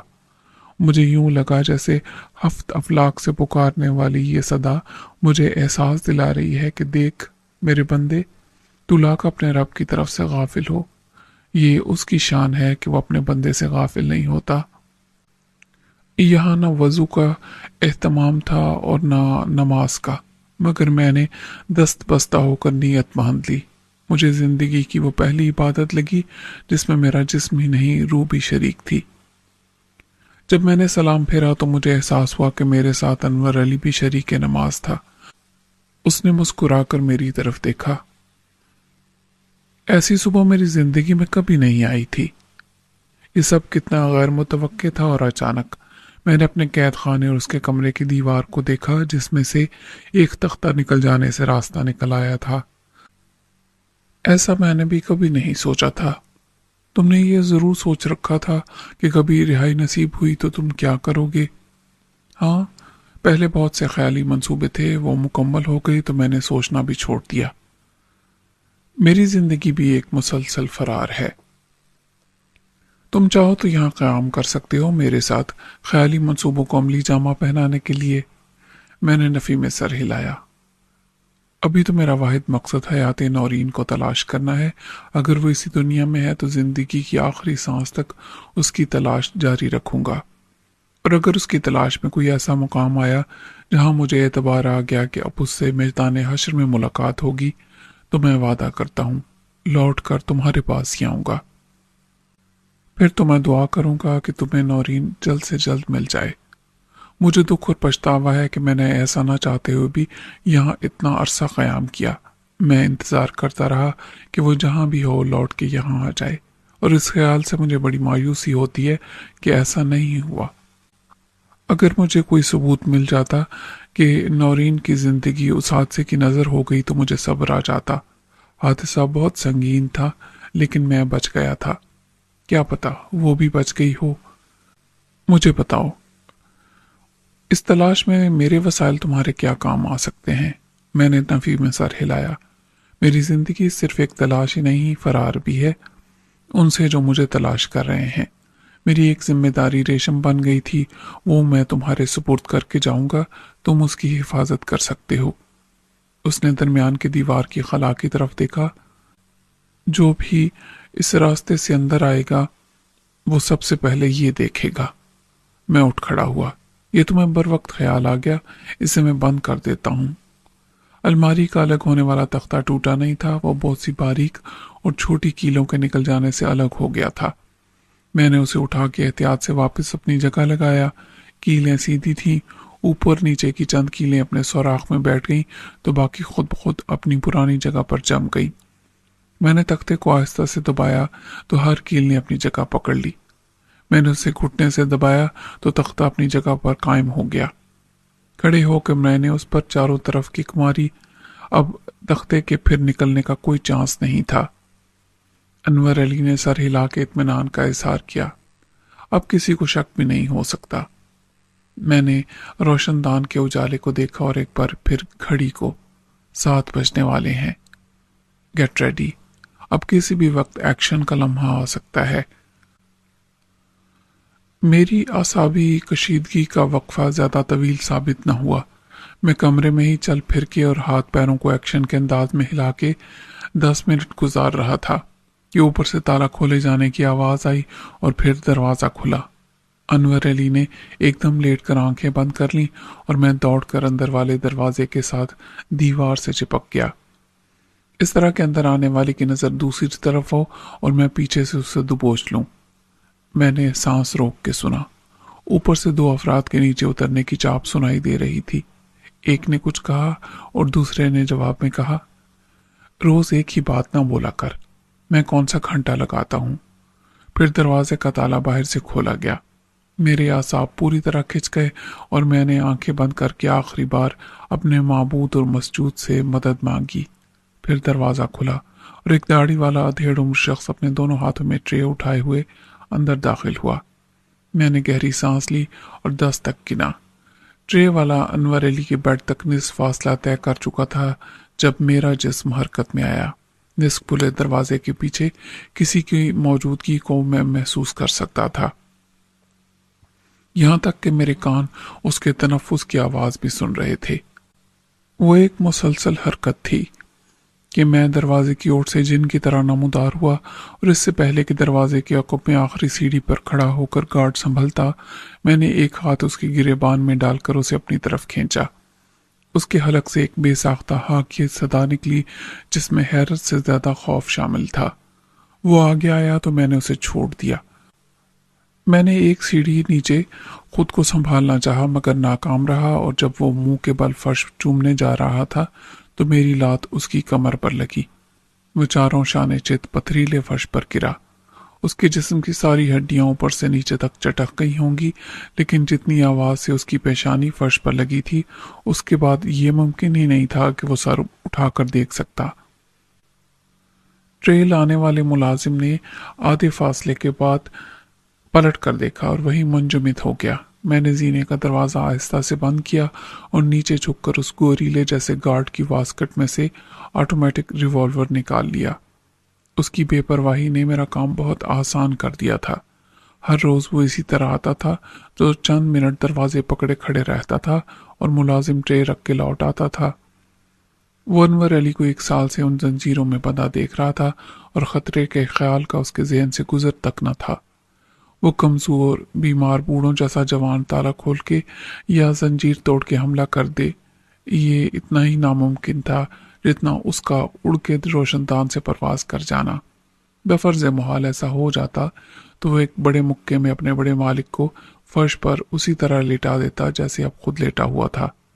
दरवाज़ा खोलते वक्त रिवॉल्वर निकाल लेना उसके नज़दीक बेमकसद हो गया था। मुलाजिम फटी फटी आंखों से मुझे देख रहा था और कांप रहा था। मुझे मुझे मत मारना, वो हकलाया।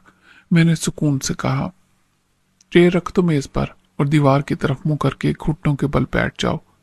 अनवर अली पलक झपकाए बगैर मुझे देख रहा था।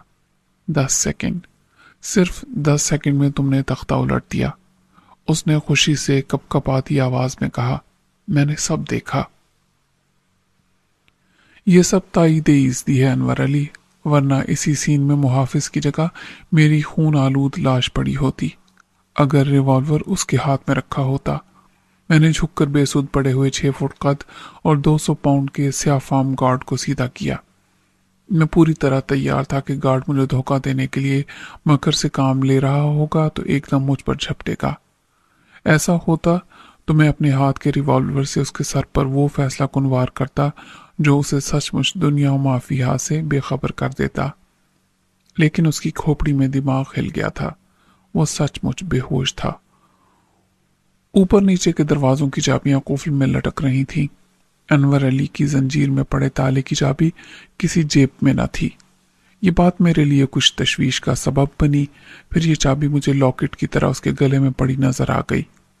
एक हाथ के झटके से जंजीर टूट गई। गार्ड आहिस्ता से कराहा। इसका मतलब था कि वो बहुत जल्द होश में आ जाएगा। मैं चाबी लेकर उल्टे पांव जंजीर में पड़े कुफल की तरफ गया। मेरी नजर एक लम्हे के लिए भी गार्ड से नहीं हटी। अपना हाथ पीछे करके मैंने अनवर अली को चाबी थमाई। ये लो, तुम्हारी आज़ादी का परवाना तुम्हारी जगह अब ये लेगा, जल्दी करो, ले आओ इसे। अनवर अली ने जज्बात से कांपती हुई आवाज में कहा। मैंने गार्ड को कॉलर से पकड़ के उठाया और अपनी तरफ घसीटा। पैर खिसटने से उसका एक बूट निकल गया। वो फिर से कराहा। मैंने उसे नीचे डाला और उसके एक पांव में जंजीर डाल के कुफल बंद कर दिया। मुलाजिम ने सर घुमा के ये मंजर दहशत देखा। अनवर अली ने उसकी एक लात रसीद की। इस नमक हराम की सजा क्या होगी? मुलाजिम ने उसके पैर पकड़ लिए। मैं मजबूर था मालिक, मैं इनकार नहीं कर सकता था, मुझे माफ कर दो। मैंने कहा, अनवर अली, इससे बाद में निमट लेना, ये कहीं नहीं जा सकता, कम ऑन। अनवर अली दरवाजे की तरफ बढ़ा तो मैंने मुलाजिम से कहा, तुम्हारे लिए माफी इसी सूरत में है कि खामोश बैठे रहो। उसने सर हिलाया और मैं अनवर अली के पीछे जीना चढ़ गया। दरवाजे को बाहर से कुफ लगा के मैं अनवर अली के पीछे लपका जो बड़ी मुस्तैदी से ऊपर के जीने तक पहुंच गया था। रिवॉल्वर का सेफ्टी कैच हटा के मैंने ऊपर वाले दरवाजे की चाबी अनवर अली को दी। अब हम किसी स्टोर में थे। उसमें भी अजनास वगैरह का जखीरा था, बिल्कुल उसी तरह जैसे दूसरे किनारे पर जीने के बाद था। अब रहनुमाई तुम करोगे। पहले हम बादशाह सलामत को बताएंगे कि उनकी हुकूमत का तख्ता उल्टा जा चुका है। अनवर अली ख्वाब में चलने वाले की तरह बोला। क्या वाकई ऐसा हो गया है? कमरे के बाहर एक बरामदा था। पहले कमरे का दरवाजा बंद था। अनवर अली तेजी से अगले दरवाजे की तरफ बढ़ा। आखिरी कमरे का दरवाजा खोल के कोई औरत बाहर आई और अपनी जगह मुंजमद हो गई। इंतहाई खौफ और हैरत ने उसकी चीख ही रोक ली थी।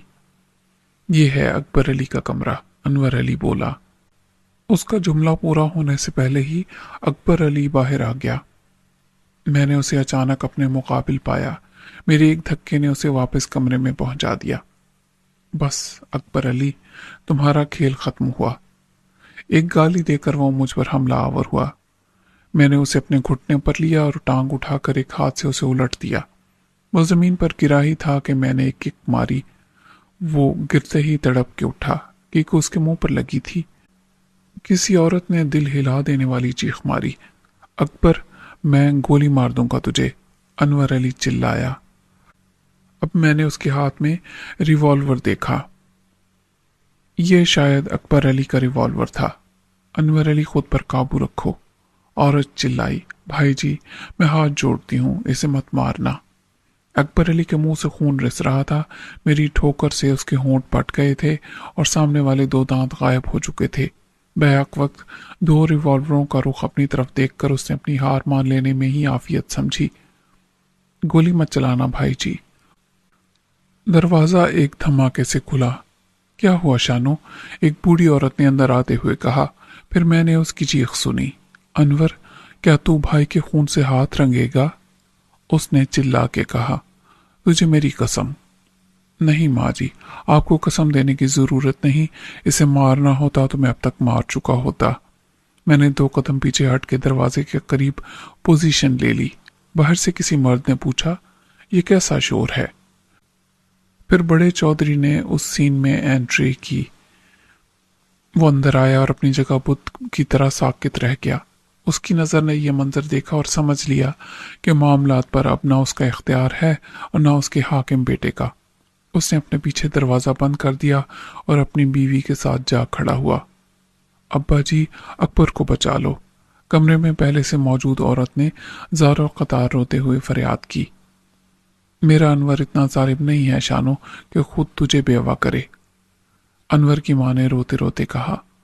پہلے یہ بتا دے کہ اب تو اپنے بھائی کے ساتھ کیا کرے گا انور، اور مجھے کیا سزا دے گا، چودھری نے کانپتی آواز میں کہا۔ صورتحال اب پوری طرح کنٹرول میں آ چکی تھی۔ انقلاب کامیاب ہو گیا تھا، اور جیسا کہ کہا اور سمجھا جاتا ہے، کامیابی ہی کامیابی کے لیے سب سے بڑی سند ہوتی ہے۔ میں نے کہا، چودھری صاحب، آپ پرسکون رہیں اور بیٹھ جائیں۔ چودھری نے مجھے کھا جانے والی نظروں سے دیکھا۔ یہ سب تیری وجہ سے ہوا۔ رائٹ، اور اسی لیے میں آپ کو ضمانت دے رہا ہوں کہ آگے بھی آپ کی حیثیت میں کوئی فرق نہیں پڑے گا۔ آپ انور علی کے بھی والد ہیں اور اس کے لیے زیادہ باعث عزت۔ آپ بھی بیٹھ جائیں ماں جی۔ وہ دونوں پیچھے ہٹ کے ایک صوفے پہ بیٹھ گئے تو انور علی نے چھوٹے بھائی کی طرف دیکھا۔ بیٹھ جا تو بھی، لیکن خیال رکھنا کہ باہر سے تیرا کوئی حامی اور جان نثار اندر نہ آئے، ورنہ مارا جائے گا۔ زخم خوردہ سانپ کی طرح بل کھانے والا اکبر علی اپنی بیوی کے پاس بیڈ پر بیٹھ گیا۔ تو میری جگہ نہیں لے سکتا انور، تیری یہ بدماشی نہیں چلے گی۔ تیری یہ غلط فہمی بھی بہت جلد دور ہو جائے گی اکبر، جب میری جگہ تو لے گا۔ اکبر کی بیوی شاہینہ نے پھر سے رونا شروع کر دیا۔ اسے معاف کر دو بھائی جی، کبھی میرے لیے ایک بار بھی تیرے دل میں رحم جاگا تھا؟ یہ بات ایک بار بھی کہی تھی تو نے میرے لیے اپنے شوہر سے؟ کیا ضرورت تھی تجھے؟ تو بنی ہوئی تھی مہارانی، راج پاٹ کی مالک۔ انور علی نے نفرت اور حقارت سے کہا۔ پوچھ لو ان سے، کئی بار میں نے ہاتھ جوڑے، پاؤں پکڑے۔ بس کر بھابی، جھوٹ کی بھی کوئی حد ہوتی ہے۔ ابھی تو قرآن اٹھا کے قسم کھانے کو بھی تیار ہو جائے گی اور بعد میں اللہ سے بھی معافی مانگ لے گی کہ وہ میری مجبوری تھی۔ لیکن کیا میں جانتا نہیں کہ اکبر کو تو نے کتنا اکسایا تھا میرے خلاف؟ اندھا بہرا نہیں تھا میں، سب معلوم ہے مجھے کہ تو کیا چاہتی تھی۔ تو نے اپنی ساس کے خلاف اکبر کو کتنا بھڑکایا تھا کہ سانپ کو زندہ چھوڑو گے تو موقع ملتے ہی وہ ڈس لے گا، اور اب تو کہے گی کہ دیکھا میں نے غلط نہیں کہا تھا، میری مان لیتے تو یہ دن دیکھنا نہ پڑتا۔ کیا اب تیرے مشورے پر عمل کروں؟ نصیحت پکڑوں اس بات سے؟ اکبر کی ماں نے کہا، دیکھ پتر، اس کی ماں بھی ہوں میں، اس نے کوئی بات تو مان لی تھی میری۔ انور نے کہا، خدا کے لیے ماں جی، اب اور کوئی قسم نہ دینا مجھے، اکبر کے ساتھ کوئی زیادتی نہیں کروں گا میں، یہ بھی زندہ رہے گا اور شاید زیادہ آسانی کے ساتھ۔ مجھے دیکھ رہی ہو نا، تمہیں یاد تو ہوگا کہ جب مجھے تہخانے میں پھینکا گیا تھا تو میری صحت کیسی تھی؟ بولو۔ ہاں، صحت تو پہلے جیسی نہیں رہی تیری۔ اس کی وجہ کا بھی علم ہے تمہیں؟ انور نے نظر ماں پر مرتکز رکھی۔ چپ کیوں ہو؟ اس کی وجہ نہ وہ قید خانہ ہے، نہ وہ زنجیر، نہ خوراک کی کمی۔ क्या तुम्हें मालूम है कि मुझे खाने में जहर दिया जा रहा था? अनवर की मां ने एक चीख मारी। ये गलत है, झूठ है। ये सच है माँ जी, और इसका सबूत भी मिल जाएगा आपको, अनवर ने जहर खंद लहजे में कहा। हम सब भी वही खाते थे, सिर्फ एक वक्त। तुमने देखा कि मैं एक वक्त खाना खाता था, इसलिए जिंदा बच गया। तुमने जब पूछा तो मैंने बहाना कर दिया कि भूख नहीं लगती। अकबर गुर्राया। इससे पूछो कि क्या फरिश्ते बताते थे इसे ये सब, या ये अपनी कुत्ते जैसी नाक से सूंघ लेता था? मारने वाले से बचाने वाले का हाथ ज्यादा ताकतवर है अकबर। तू ये भूल गया था ताकत के गुरूर में कि 100 दिन चोर के तो एक दिन कोतवाल का, और उस दिन चोर फांसी पर लटकता है। तुझे ये भी खुद पर गुरूर था कि तू अपने ही जैसे फानी इंसानों की जिंदगी और मौत पर इख्तियार रखता है।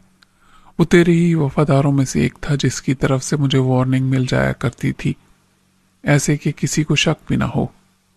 अगर मैं ये बात माँ को भी बता देता तो तुझे मालूम हो जाती, और तू उन सब को बदल देता जो मेरी हिफाजत और मुझे खुराक की फराहमी पर मामूर थे। चल अब बता दे उसका नाम, बड़े चौधरी ने कहा। नहीं, उसका नाम कभी मेरी जबान पर नहीं आएगा, कभी नहीं। अब मुझे उसके एहसान का बदला चुकाना है। मैं उसकी जिंदगी का दुश्मन नहीं हो सकता, लेकिन मैदान हश्र में वो जरूर सामने आएगा, और तब उसकी गवाही को मुस्तरद नहीं किया जा सकेगा। उसने मुझे एक पैगाम दे दिया था कि जिस खाने में जहर होगा उसमें सारे बर्तन एक रंग के होंगे सिवाय एक प्लेट के। वो मुख्तलिफ रंग की होगी या किसी एक प्लेट का किनारा टूटा हुआ होगा। शुरू के चंद हफ्तों में ऐसा नहीं था, लेकिन जब खाने में जहर मिलाने का सिलसिला शुरू हुआ तो मुझे वार्निंग देर से मिली। कई दिन मैं जहर आलूद खाना खाता रहा, शायद कई हफ्ते। मेरी भूख से मर गई थी, मुझे प्यास बहुत लगती थी और मुंह का जायका खराब हो गया था। वह आहिस्ता आहिस्ता असर करने वाला जहर था। फिर भी मेरी सेहत तेजी से गिरी।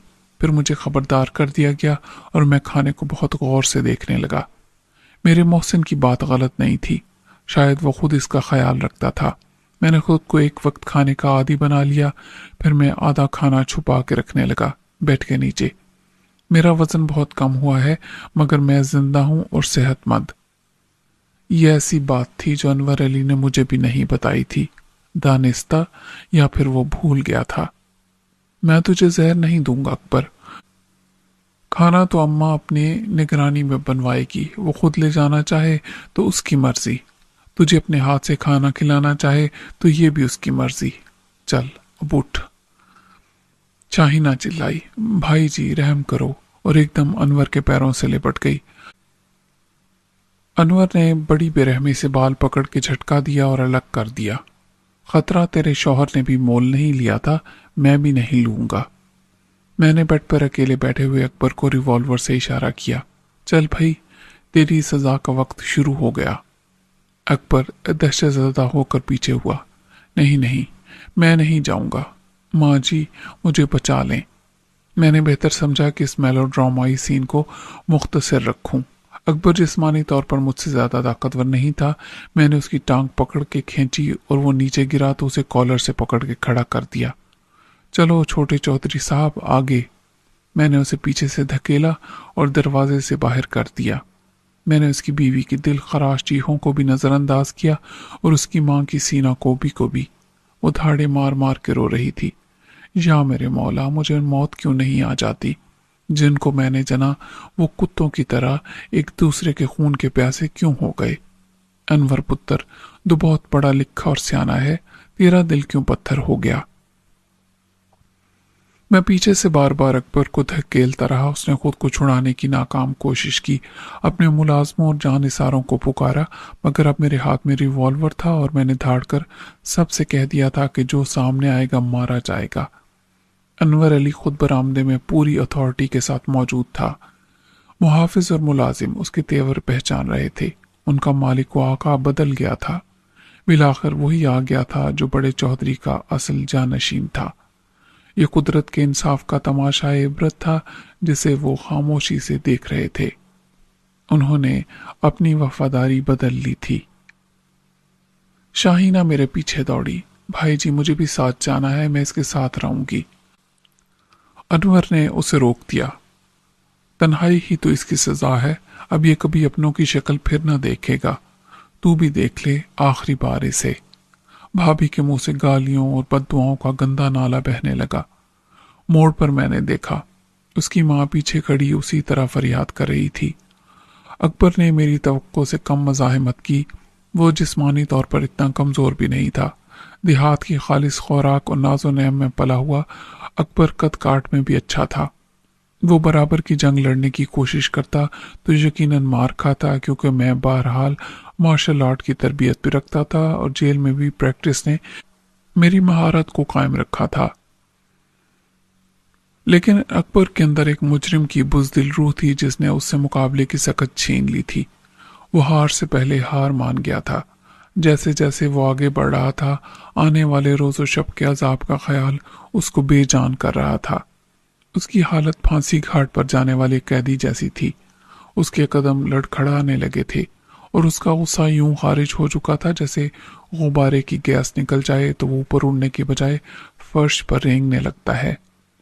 وہ منت سماجت اور خوشامد پر اتر آیا تھا، معافیاں مانگ رہا تھا کہ اس نے مجھ سے بدسلوکی روا رکھی، مجھے لالچ دے رہا تھا۔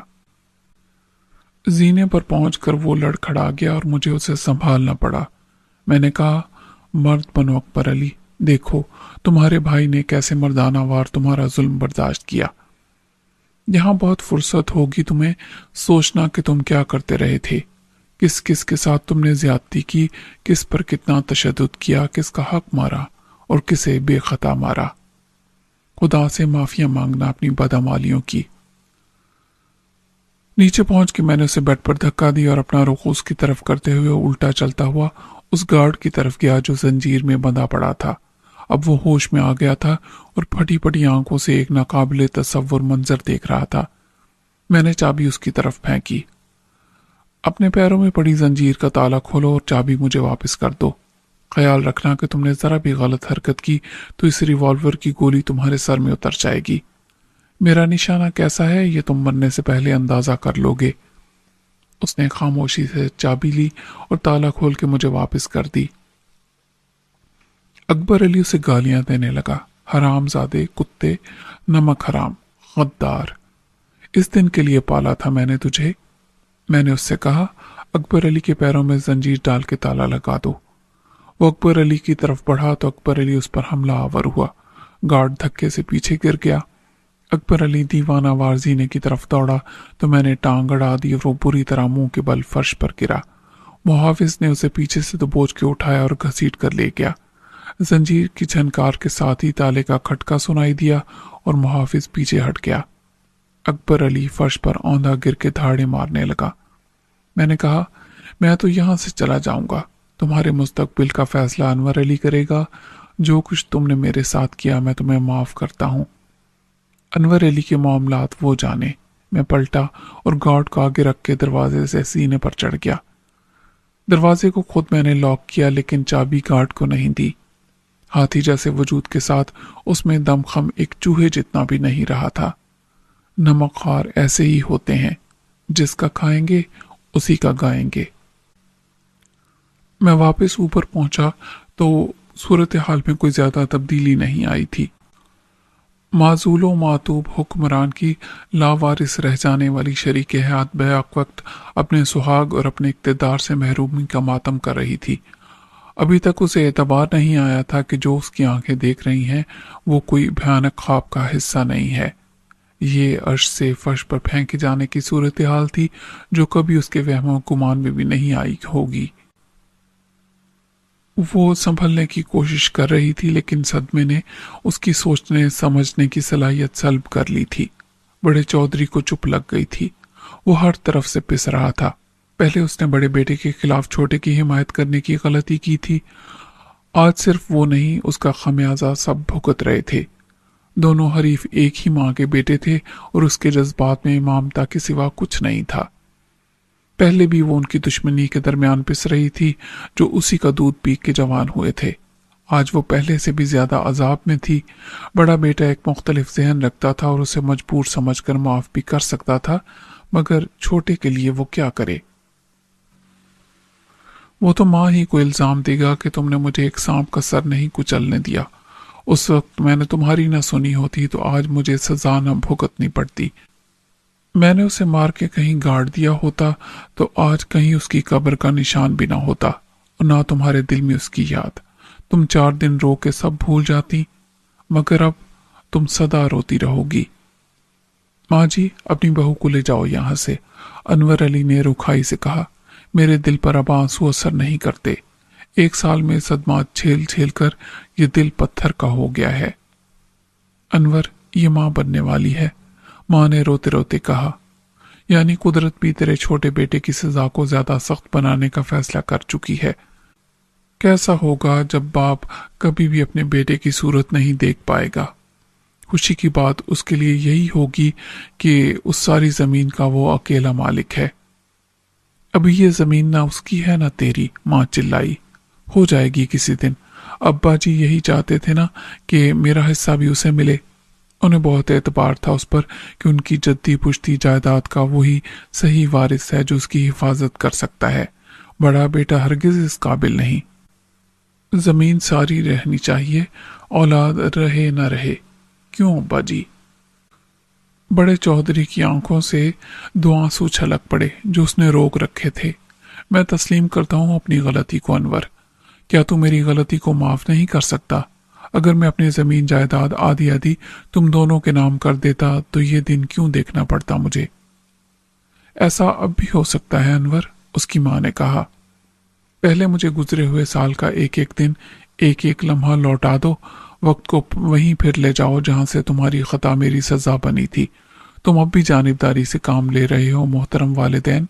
क्या हमारे बचपन में तुमने हमारे दरमियान कोई फर्क रखा था? किसी एक के साथ ज्यादती की थी? नहीं की थी ना। जो एक को मिलता था वही दूसरे को, जो वो खाता था वही मैं। उसे इनाम मिलता था तो मुझे भी मिलता था, और कसूर पर मार भी पड़ती थी तो उसे भी। फरमाइश उसकी पूरी होती थी तो मेरी भी। फिर आज सजा सिर्फ मेरे लिए क्यों? चौधरी ने खामोशी से सर झुका लिया। अनवर की मां के आंसू राय गा गए। कम से कम 1 साल तो उसकी सजा भी देखें, फिर रहम की अपील करें, या मुझे बता दें कि ऐसी ही कोशिश आपने मेरी रिहाई के लिए भी की थी। तू जानता है मैंने भी कोशिश की थी तुझे जिंदा रखने की, मां ने फरियाद की। अब तुम्हें ये कोशिश करने में जिल्लत भी नहीं उठानी पड़ेगी। मेरा उसे मारने का कोई इरादा नहीं, ना जहर देकर और ना तशद्दुद करके। तुम्हें उसके लिए कोई रियायत हासिल करने के लिए मुझसे इल्तिजा नहीं करनी पड़ेगी। तुम जो चाहोगी उसे फराहम कर दिया जाएगा। फिर भी तुम खुश नहीं हो। उसे कोई अजियत नहीं होगी जो मैंने बर्दाश्त की थी। जैसी तेरी मर्जी अनवर। सजा पहले भी मेरे लिए थी और अब भी मेरे लिए ही है। इसका जिम्मेदार मैं कैसे हो गया? फैसला करने वाले तो अब्बा जी थे। अनवर ने जज्बात से आरी लहजे में कहा। उसकी मां उठ खड़ी हुई। चल मेरे साथ आजा बहू, कुछ नहीं मिलेगा तुझे भाई जी से सिल्लत के सिवा। अनवर अली का ये रवैया मेरी तवक्कुआत से खासा मुख्तलिफ था। उसने अपने बारे में जो कुछ बताया था उसमें वो एक दानिशवराना जहन रखने वाला, नरम दिल और मसावात पर यकीन रखने वाला इंसान साबित होता था, जो उस जागीरदाराना माशरे और ख़ानदान में ऐसे ही था जैसे आज़र के घर में इब्राहिम। लेकिन अब मैं अपनी राय बदलने पर मजबूर हो गया था। ये साल भर की असीरी और जिल्लत का रद्द अमल था। यह उसके अंदर छुप कर बैठा हुआ जागीरदार जो अब आज़ादी पाते ही बाहर निकल आया था, और उसने संगदिली या गैर लचकदाराना रवैया इख्तियार किया था और किसी किस्म की जज्बाती शलकार से मुतासिर नहीं हुआ था। उसकी जगह अगर अकबर अली भी होता तो किसी के साथ रियायत न करता। बेशक उसने अपना केस दलील के साथ लड़ा था और किसी के पास उसके आयद किए हुए इल्जामात का न जवाब था और न ही जवाज। उसने कायल चाहे न किया हो मगर साबित कर दिया था कि जो कुछ वो कर रहा है ऐन इंसाफ है, और अकबर अली के साथ जैसे को तैसा के मुताबिक यही सलूक होना चाहिए था। उसकी माँ अपनी बहू को ले गई तो सूरत हाल बहुत हद तक पुरसुकून हो गई। अब तक मैं भी खड़ा हुआ था और अनवर अली भी। अब हम बड़े चौधरी के करीब दूसरे सोफे पर बैठ गए और अपने अपने रिवॉल्वर जेब में डाल लिए। फिर अनवर अली ने किसी को आवाज दी और 50-60 साल का एक मिस्कीन सूरत पगड़ी वाला सफेद पोश नमूदार हुआ और खामोश खड़ा हो गया। गुल चाचा, कैसे हो तुम? अनवर अली ने बावकार अंदाज में पूछा। अल्लाह का शुक्र है, आपका नमक खा के जी रहे हैं, गुल चाचा ने जवाब दिया। देखो चाचा, आज तुम्हें कुछ काम पहले करने हैं। वो कुछ देर के लिए रुका। आप हुक्म करें सरकार, चाचा ने कहा। सबसे पहले मेरे कपड़ों का बंदोबस्त करो जो मैं पहले इस्तेमाल करता था। शायद अब वो मुझे ढीले हों तो मैं दर्जी को बुलाना है। कपड़ों के बारे में वो जानता है, मैं उसे समझा दूंगा। उसके बाद जो मेरा कमरा था, क्या वो बंद है? नहीं सरकार, वो छोटी बीबी के इस्तेमाल में है। और जो पहले उनका बेडरूम था, वो भी, उनका कुछ सामान है वहां। अच्छा, तो फिर उनसे पूछ लो कि अब वो किस कमरे में रहना चाहती हैं। एक खाली कराओ और दोपहर तक मेरे इस्तेमाल के काबिल बना दो। मुझे आराम करना है। कुछ काम रह जाए तो शाम तक या फिर कल तक कर लेना। हो जाएगा सरकार, चाचा ने किसी रिपोर्ट की तरह कहा। हवेली में गुज़िश्ता 1 साल के दौरान कितने मुलाजिम बदले गए हैं? 3 सरकार। 2 गार्ड्स थे, एक छोटी बेगम की खिदमत करने वाली औरत, बड़ी सरकार के हुक्म से। अनवर अली ने हाथ के इशारे से उसे रोका। मुझे इससे कोई गर्ज नहीं, जो पुराने बाकी हैं उनको समझा दो कि हुक्म सिर्फ मेरा चलेगा। मैं बहुत मुख्तलिफ आदमी हूँ, लेकिन डिसिप्लिन और कैरेक्टर के हिसाब से बहुत सख्त हूँ। अगर किसी को गलत फहमी है तो दूर कर ले। जो 3 बदले गए हैं उन्हें हाजिर करो। अभी हाजिर करता हूँ सरकार। मेरा भरोसा तुम पर है। तुम मेरे मिजाज को भी समझते हो और मुलाजमों को भी जानते हो। उनसे निपटना तुम्हारा काम है। तुमको वहां होना चाहिए जहां मैं हूं और तुम्हें आवाज देकर बुला सकूं। खुद तुम्हें कहीं जाके अपनी निगरानी में सब कराने की जरूरत नहीं। तुम उसे बुलाओ जिसका काम है और समझा दो। काम न हो तो मुझे बताओ। गुल चाचा के लिए शायद अनवर अली का ये रूप और अंदाज गैर मुतवक्के और नया था, लेकिन उसने अपने चेहरे से किसी हैरानी का इजहार नहीं होने दिया। मैं खामोशी से अनवर अली की काया कलब करने वाले इनकलाब का जायजा लेता रहा। कहाँ वो शख्स जिसने मुझसे कहा था कि वो अपनी सारी जमीन मज़ारों में बांट देना चाहता था, और कहाँ ये रिवायती वडेरों जागीरदारों का सा अंदाज। ऐसा लगता था कि तय खाने के ऊपर आते ही उसने अन्नाने हुकूमत संभाली तो जैसे हवेली में पहले से मौजूद उसके आबा और अजदाद की रूहों ने उसके दिलो दिमाग पर कब्जा कर लिया और उसके अंदर वही रिवायती हुक्मरानी का अंदाज सरायत कर गया। बिल्कुल उसी तरह जैसे किसी पर जिन्नात का साया हो तो नॉर्मल शख्स नॉर्मल नहीं रहता। वो खुद नहीं जानता कि उसका तर्ज अमल कितना बदल गया है, लेकिन ज़हनी तौर पर वो बेबस हो जाता है। अनवर अली के अहकामात का सिलसिला ज्यादा देर जारी नहीं रहा। आखिरी हुक्म उसने मेरे लिए दिया कि मुझे एक मेहमान का पूरा प्रोटोकॉल मिलना चाहिए।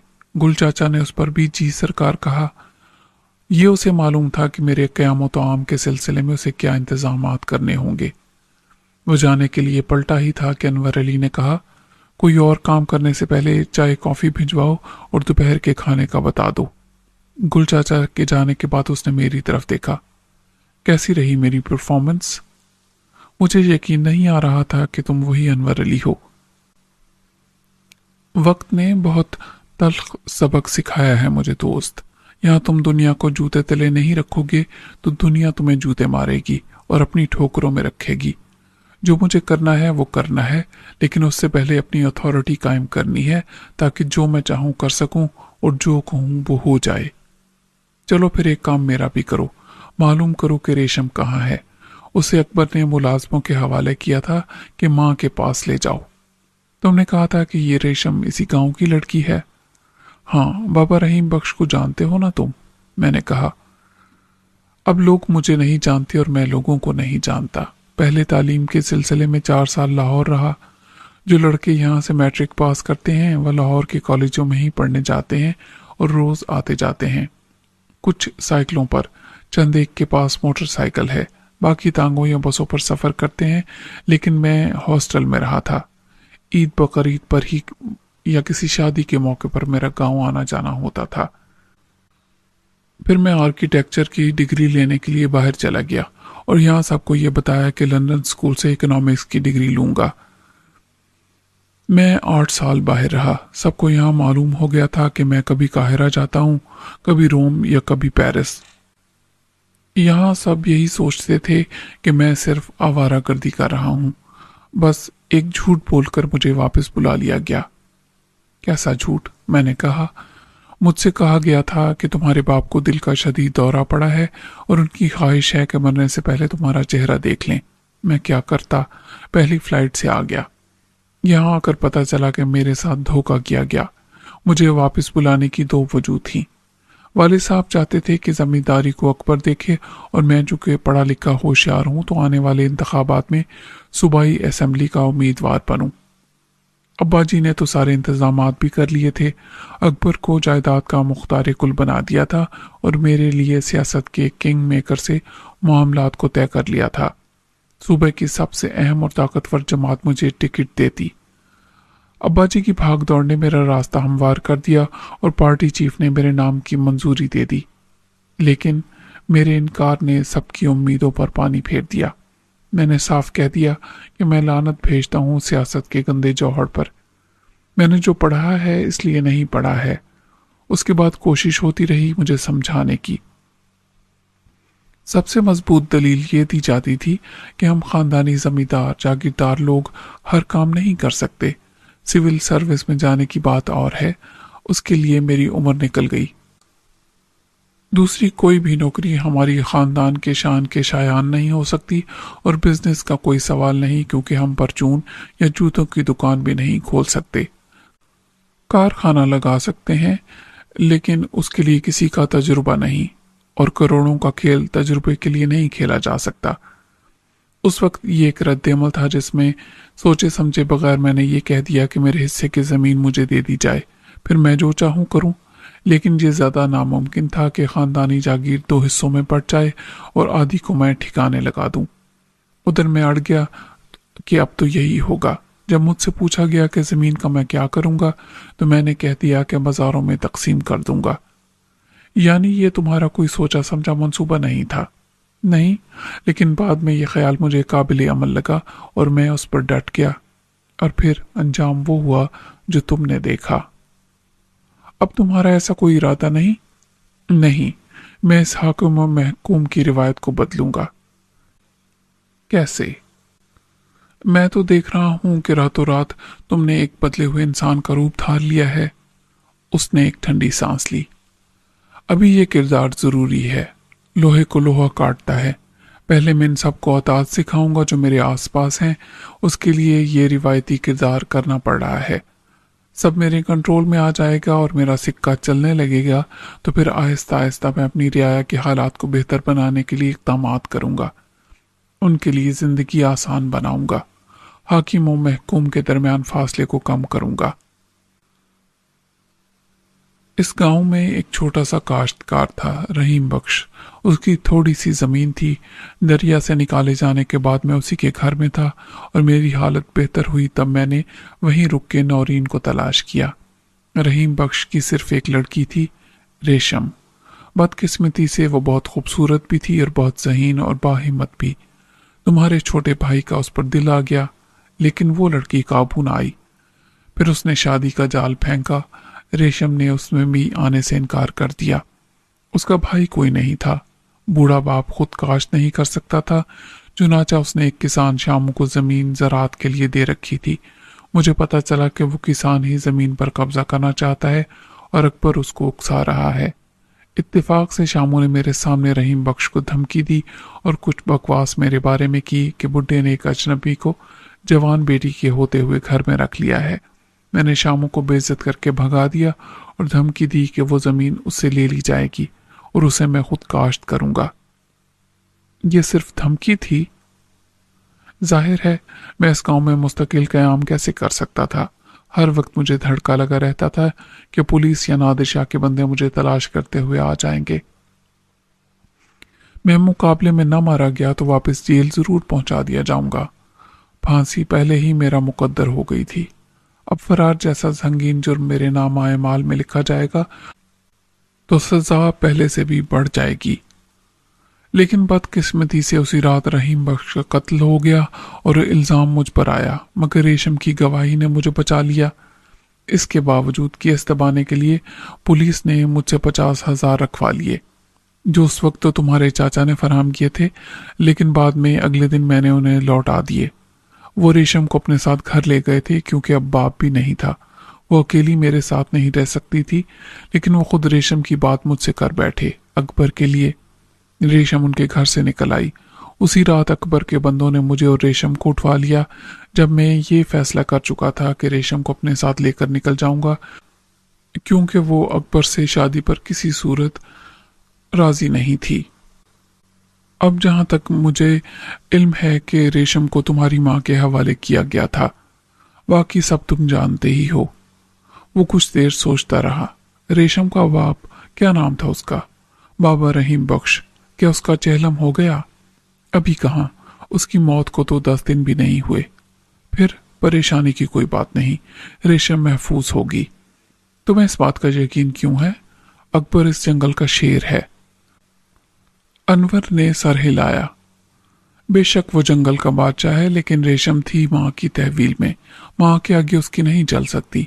अगर चौधरी साहब भी उसे घर की बहू बनाने पर तैयार हैं, तो फिर अकबर को इंतजार करना पड़ेगा। शादी का उसके बाप के जहलम से पहले कोई सवाल नहीं। ये मेरे बाप को भी मंजूर नहीं होगा और माँ को भी। तुम 1-2 दिन ठहरो, ये तो भी मालूम हो जाएगा कि वो कहाँ है। तुम्हारा पैगाम भी उस तक पहुंचाया जा सकता है, मगर मुलाकात की बात अभी करना अच्छा नहीं। तुम्हें सब्र करना होगा। मुझे मिलने की कुछ ऐसी बेताबी नहीं, बस तुम उसे बता देना कि मैं खैरियत से हूं। अनवर अली ने सदा लगाई। गुल चाचा। गुल चाचा चिराग के जिन की तरह दरवाजे से अंदर आ गया। जी सरकार। रेशम कहाँ है? गुल चाचा ने जवाब में कुछ वक्त लिया। बड़ी बेगम साहिबा के साथ उनके कमरे में। अभी अपनी बीवी से कहो कि रेशम को इत्तला कर दे कि सलीम बिल्कुल खैरियत से है। फिर उसने मेरी तरफ देखा। वो बड़ी बेगम साहिबा की कनीज़े खास है, उनकी खिदमत पर मामूर है। गुल चाचा, मेहमान का कमरा तैयार हुआ? जी सरकार। आप चाहें तो नहा धो के कपड़े बदल लें। गुल चाचा ने हमसे मुखातिब होकर कहा। और मेरे कमरे का क्या हुआ? उसने कुछ तजब्जुब के साथ कहा। सरकार, छोटी बेगम साहिबा से आप खुद बात कर लें। अच्छा, यानी वो कोई कमरा खाली करने पर रजामंद नहीं? शराफत से काम नहीं चलेगा। इस वक्त वो किस कमरे में हैं? उसमें जो पहले आप इस्तेमाल करते थे। दूसरा मुकफ्फिल है। उसकी चाबी किसके पास है? अनवर अली ने पूछा। उन्हीं के पास। सरकार, खफा ना हो तो कुछ अर्ज करूं? गुल चाचा ने कहा। हाँ बोलो। अभी आप मेहमान के साथ उन्हीं के कमरे में रहें, नहा धो के कपड़े बदल लें। मैंने मेहमान के लिए भी साफ कपड़े रख दिए हैं। खाना खाने के बाद आप आराम फरमाएं, शाम तक मैं सब ठीक कर लूंगा। रात तक आपके लिए एक कमरा सेट हो जाएगा। अनवर अली ने कुछ देर सोचा। तुम्हें यकीन है? और वो औरत अपनी जिद पर कायम रही फिर? गुल चाचा ने कहा। वो बड़ी बीवी की बात मानेंगी, उन्हें मैं बता दूंगा कि जिद से नुकसान होगा। चलो ठीक है, लेकिन ये रियायत मगरिब तक है। मगरिब के बाद ताला खोल के सामान बाहर रखो और उसे मेरे लिए सेट कर दो। जी सरकार, ऐसा ही होगा। अनवर अली खड़ा हो गया। आओ यार, कुछ इजी हो जाए। मेहमान खाना मेरी तवक्को से बेहतरी था। बाहर वालों के क़याम के लिए कमरे बाहर की तरफ थे। यहाँ घर के अंदर वाले मेहमानों को ठहराया जाता था। उसमें 2 बेड पहले से मौजूद थे। अनवर अली ने पहले मुझे मौका दिया और मैंने बाथरूम में जाके गर्म पानी से भरपूर गुस्ल किया। वहां मेरे साइज की शलवार कमीज का जोड़ा पहले से रख दिया गया था। शायद वो अनवर अली की वार्डरोब से निकाला गया था और इस्तेमाल शुदा नहीं लगता था। अनवर अली जब गुस्ल से फारिग हुआ, मैं सिर्फ रिलैक्स करने के लिए बेड पर नींद दराज हुआ था, मगर सुकून और एहसास तहफ़्फ़ुज़ ने मुझे ऐसा मग़लूब किया कि मेरी आंखें खुद ब खुद बंद हो गईं। रात भर की थकन और टेंशन के बाद एक फितरी सी बात थी। वो कुछ ख्याल ख्वाब की सी कैफियत थी। मुझे यूं लगा जैसे नौरीन ने मुझे पुकारा हो। मैंने उसके हुस्न बेमिसाल को यूं तस्वुर में देखा जैसे रोज़े अव्वल देखा था। उसकी आंखों में आंसू थे और उसने बड़ी नाराज़ी से कहा, सो रहे हो? कितने मजे से, मुझे भूल गए। पागल मैं थी जिसने तुम पर इतना भरोसा किया और निकल आई तुम्हारे साथ। काश मुझे अंदाजा होता कि तुम्हारे सारे वादे महज लफ्जों के जाल थे। अब क्या जरूरत है तुम्हें मेरी? वो सब तुम्हें मिल गया जिस पर मैंने तकिया किया था। मेरी जगह भी किसी और ने ले ली। ये तो मुझे यहां आके मालूम हुआ। बिलाखिर मैंने ही तलाश किया तुम्हें। तुम्हारे लिए तो मैं मर गई थी। ये जबरदस्ती की जिम्मेदारी का बोझ था जो उतर गया। बेवफाई न सलमान खान ने की थी और न तुमने। बेवफाई तकदीर ने की। नहीं, मैंने बेख्तियार कहा और उसे अपने बाजुओं में थामने के लिए आगे बढ़ा। मैं बेवफा नहीं हूं। नौरीन जैसे हवा में तहलील हो गई। मेरी राह में मेज हायल हो गई और मैं गिरते गिरते बचा। मेरी टांगों में चोट आई और मैंने अनवर अली की हंसी की आवाज सुनी। किसकी तरफ से ये इल्जाम है बेवफाई का? ख्वाब में किसे देख रहे थे? रेशम को। मैं बेड पर बैठ के खिफ्फत से पिंडली को सहलाने लगा। झपकी आ गई थी मुझे। रेशम आई थी, तुम्हें सोता देखा तो झांक कर वापस चली गई। मैंने एक गहरी सांस ली। शायद उसी की आवाज सुनी होगी मैंने। उसे बुलाओ। चलो खाना खा लो पहले, रेशम हवेली में ही है, फिर आ जाएगी। उसने मेज की तरफ इशारा किया जिस पर शायद 10 अफराद की ज़ियाफत का एहतमाम था और बहुत पुरतकल्लुफ। उसकी खुशबू ने मेरी हवास पर यलगार की तो मेरी इश्तिहा जाग उठी। अनवर अली अब एक बदली हुई शख्सियत के रूप में बहुत पुरएतमाद था। शेव और गुस्ल के बाद जो लिबास उसके लिए फराहम किया गया था वो भी बिल्कुल मुख्तलिफ था। वो पैंट शर्ट में था जो उसे फिट था।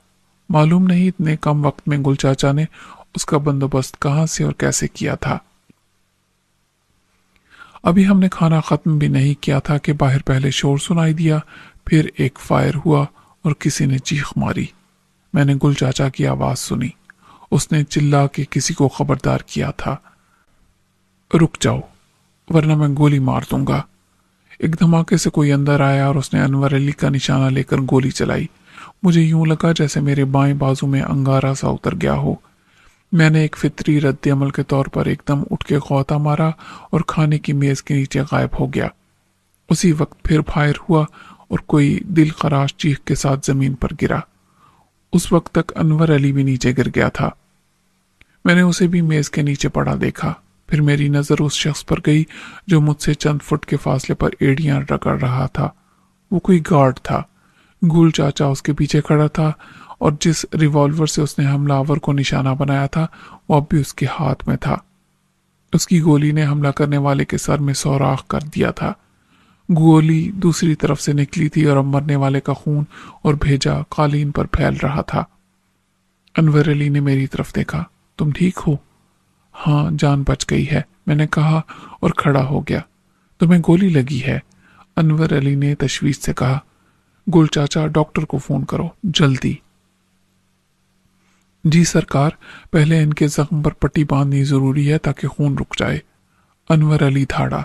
ये मैं कर लूंगा, तुम्हें जो कहा है वो करो। जी सरकार। गुल चाचा एकदम पलटा। उसी वक्त रेशम दीवानावार चिल्लाती हुई अंदर आई। सलीम। उसने खून देख के चीख मारी और मुझसे लिपट गई। रेशम, कुछ नहीं हुआ मुझे। मैंने उसे बमुश्किल तमाम खुद से अलग किया। कुछ नहीं हुआ मुझे। अनवर अली ने एकदम उसका दुपट्टा खींच लिया। हटो एक तरफ बेवकूफ लड़की, मुझे पट्टी बांधने दो। ज़ारों को तार रोती रेशम लरजती रही। तुमको मरना नहीं है सलीम, मेरे लिए तुम जिंदा रहोगे। मैंने हंस के उसे दूसरे हाथ से अपने करीब कर लिया। पागल, कुछ नहीं हुआ मुझे, मामूली खराश है। अनवर अली ने मुझे बिठा के मेरे बाजू पर रेशम का दुपट्टा कस कर बांधना शुरू किया। अभी 10 मिनट में डॉक्टर आ जाएगा, खतरे की कोई बात नहीं। उसी वक्त मैंने बड़े चौधरी साहब और अनवर अली की मां को देखा। वो बुत बने खड़े थे। आहिस्ता आहिस्ता अनवर की मां आगे आई। अल्लाह ने तुझे बचा लिया अनवर, मैं अभी सदका देती हूँ। फिर उसने मेरे सर पर हाथ रखा।